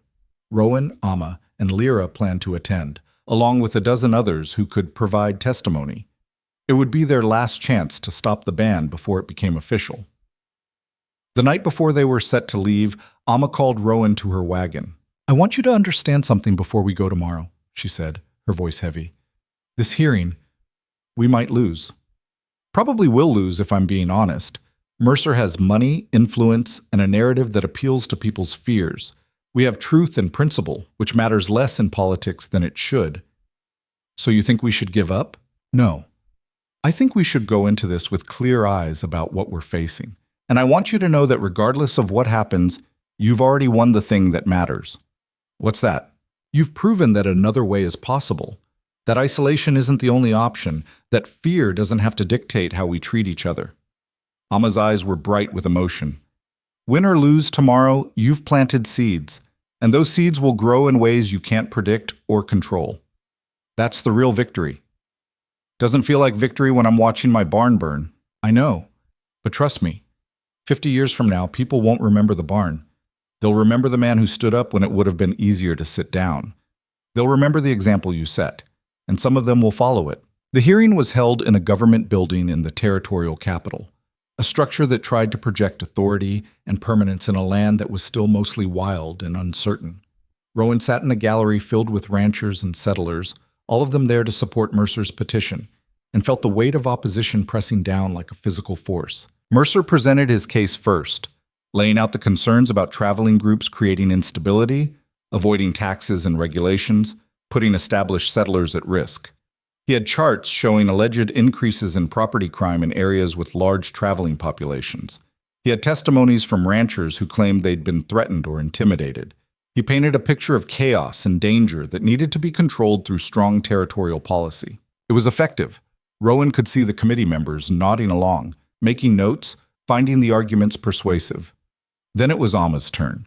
She stood slowly, leaning on her walking stick, and addressed the committee with quiet dignity. "Members of this committee, you've heard Mr. Mercer speak about safety and order. These are important concerns, but I ask you to consider whose safety and what kind of order." She paused, letting the question settle. "The traveling groups Mr. Mercer wants to ban have been moving through this territory for generations, long before most of you arrived, long before the boundaries were drawn and the land divided into parcels. We've lived in balance with this land, taking what we need, giving back what we can, and moving with the seasons as our ancestors taught us." "That's all very romantic," one of the committee members interrupted, "but it doesn't address the concerns about crime and instability, because those concerns are largely invented. Mr. Mercer showed you charts and statistics, but did he show you sources? Did he prove that traveling groups are responsible for the crimes he's alleging? Or did he just assume that because we're different, we must be dangerous?" Amma's voice grew stronger. "I've brought actual evidence, testimonies from people we've helped. Records of trade and commerce that benefit your communities. Documentation showing that our presence reduces crime rather than increases it, because we help identify and report problems that isolated settlers might miss." She handed over a thick folder of documents. The committee members reviewed them with varying degrees of interest, some clearly already having made up their minds, others genuinely considering the evidence. "Even if what you say is true," another committee member said, "you have to admit that your lifestyle creates complications. You don't pay property taxes. You use public resources without contributing to their maintenance. You operate outside the normal social structures that make governance possible. We contribute in different ways. We share knowledge about the land, about weather patterns, about which areas are safe for settlement and which aren't. We trade goods that would otherwise be unavailable to remote communities. We provide labor and expertise during harvest seasons and emergencies. Just because our contributions don't fit neatly into tax forms doesn't mean they don't exist." The debate continued for hours, both sides presenting evidence and arguments, the committee asking questions that ranged from genuinely curious to openly hostile. Through it all, Amma held her ground, never backing down, never accepting the premise that her people deserved less consideration than settled ranchers. Finally, Rowan was called to testify. He stood before the committee, very aware of Mercer watching from across the room, and spoke as honestly as he could. "I'm a rancher, have been for 11 years. I understand the desire for order and predictability. I understand wanting to protect what you've built, but I also understand that the frontier isn't about exclusion. It's about possibility. The possibility of building something new, something better than what came before. He looked directly at the committee members. You have a choice today. You can vote to ban people whose only crime is living differently than you do. Or you can vote to prove that this territory is big enough for different ways of life to coexist. One choice is based on fear. The other is based on hope. I'm asking you to choose hope. The committee chair, an older man with steel gray hair and a face that gave nothing away, thanked him for his testimony and dismissed him. Rowan returned to his seat, feeling like he'd failed somehow, like he should have found better words, more persuasive arguments. The committee deliberated for 2 hours in a closed session. When they emerged, the chair read their decision in a flat, bureaucratic tone. After careful consideration of the evidence and testimony presented, this committee recommends that the territorial governor decline to implement the proposed ban on non-resident traveling groups. However, we do recommend increased regulation, including mandatory registration of camps, regular inspections for health and safety compliance, and financial contributions to the maintenance of public resources used during stays. These recommendations will be forwarded to the governor for final approval. It wasn't a complete victory. The regulations would create new burdens and complications, but it wasn't the ban Mercer had wanted either. It was a compromise, the kind of messy middle ground that characterized most political outcomes. Mercer's face was purple with rage as he stormed out of the hearing room. Amma, on the other hand, looked cautiously satisfied. It's not what I hoped for, she told Rowan as they left the building. But it's better than I feared. We can work with regulations. A ban would have been the end. The regulations might be expensive, difficult to comply with. We'll manage. We always do. Amma smiled. And we'll do it together. That's what community means, sharing the burdens so no one has to carry them alone. The ride back to the ranch took 2 days, and Rowan spent most of it in thoughtful silence, processing everything that had happened. They'd fought and survived, proven that resistance was possible even against overwhelming odds. But the fight wasn't over. It would never be over, really. There would always be another Mercer, another crisis, another test of whether principle could withstand pressure. The question was whether that made the fight pointless or essential. When they arrived back at the ranch, Rowan was surprised to find the barn partially rebuilt. A group of ranchers he vaguely recognized were working on the frame, and when they saw him approaching, one of them, a weathered man named Carson, walked over. "Hope you don't mind," Carson said. "Heard about the fire. Figured you could use a hand." "You're not with Mercer's group?" "I was. But after that hearing, after seeing what he was really trying to do, I couldn't support it anymore." Carson looked embarrassed. "I'm not saying I agree with everything you've done, but burning a man's barn crosses a line. And trying to ban people just for living different, that's not the kind of territory I want to be part of." "You think others feel the same way?" "Some do. Enough that Mercer's association is fracturing. Turns out not everyone's comfortable with how far he was willing to go." Carson extended his hand. "Anyway, we'll have this barn back up in a few days. Consider it an apology for standing by while things got ugly." Rowan shook his hand, feeling something shift in his understanding of the situation. The fight had created divisions, yes, but it had also revealed unexpected allies, people who'd been sitting on the fence and finally chose a side. That evening, the camp held a celebration. Not because they'd won everything, but because they'd won enough. There was music and food, and the easy laughter of people who'd survived something difficult together. Rowan sat with Lyra by the creek, watching the water flow past, and felt a contentment he couldn't remember experiencing before. "What are you thinking?" Lyra asked. "That this is what matters. Not the big political victories or defeats, but these moments, the connections we build, the community we create." He looked at her. "Your grandfather was right. This is worth fighting for. Even knowing it might not last, that we might lose it all tomorrow, especially knowing that nothing lasts forever. The question is what we do with the time we get." Lyra leaned her head against his shoulder. "I'm glad you chose to fight. Glad you didn't stay behind those walls you built." "Me too." They sat in comfortable silence as the celebration continued around them, and Rowan thought about the future. There would be more challenges, more conflicts, more moments when he'd have to choose between easy and right. But he'd made his choice, set his course, and planted his seeds. Whatever grew from them would grow whether he was there to see it or not. The seasons turned as they always did. Summer gave way to autumn, autumn to winter, winter back to spring. The traveling groups came and went, following routes that were ancient before the first settlers arrived. And at the center of those routes, marked clearly and openly, was Rowan Vance's ranch, a place where different worlds met and found they could coexist after all. New groups arrived each season, drawn by word of the marker and what it represented. Some stayed for days, others for weeks. They traded goods and stories, shared meals and expertise, and slowly built a network of connection that spanned the entire territory. It wasn't always easy. There were disputes, misunderstandings, conflicts that required patience and compromise to resolve. But they were resolved, more often than not, because everyone involved had chosen to try rather than to give up. Mercer never completely backed down, but his influence waned as more ranchers broke from his association and chose their own paths. Some remained hostile to the travelers, refusing to interact with them or allow them on their lands. But others, slowly, cautiously, began to see the value in cooperation over conflict. The territory was changing, becoming something new, not completely settled, not completely wild, but something in between. A place where different approaches to life could exist side by side, where walls and bridges both had their place, and where the definition of community expanded to include people who'd once been considered outsiders. Rowan rebuilt his barn with help from both travelers and ranchers, and the new structure stood as a symbol of what was possible when people chose to work together. He never got rich, never achieved the kind of success that would make him notable in the territory's official history.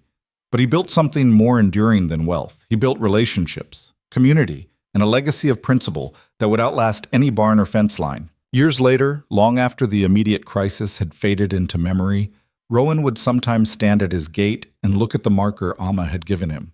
The wood was weathered now, the carvings softened by rain and wind and time, but it remained visible, still serving its purpose, still telling anyone who recognized the symbol that they were welcome here. Lyra visited when her travels brought her through the territory, sometimes staying for weeks at a time, sometimes just passing through with a quick greeting. Their relationship never fit into conventional categories. Not quite romance, not quite friendship, something deeper and stranger and more essential than either label could contain. But it worked for them, and that was all that mattered. Amma passed away peacefully one winter, surrounded by her family, having lived long enough to see the seed she'd planted grow into something real and lasting.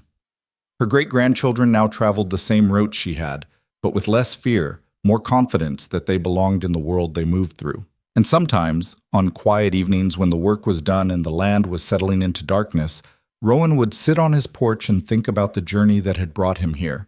From isolated rancher building walls to reluctant ally, to someone who understood that the measure of a life wasn't what you accumulated, but what you gave away. He'd given away his isolation, his fear, his comfortable distance from the world's problems.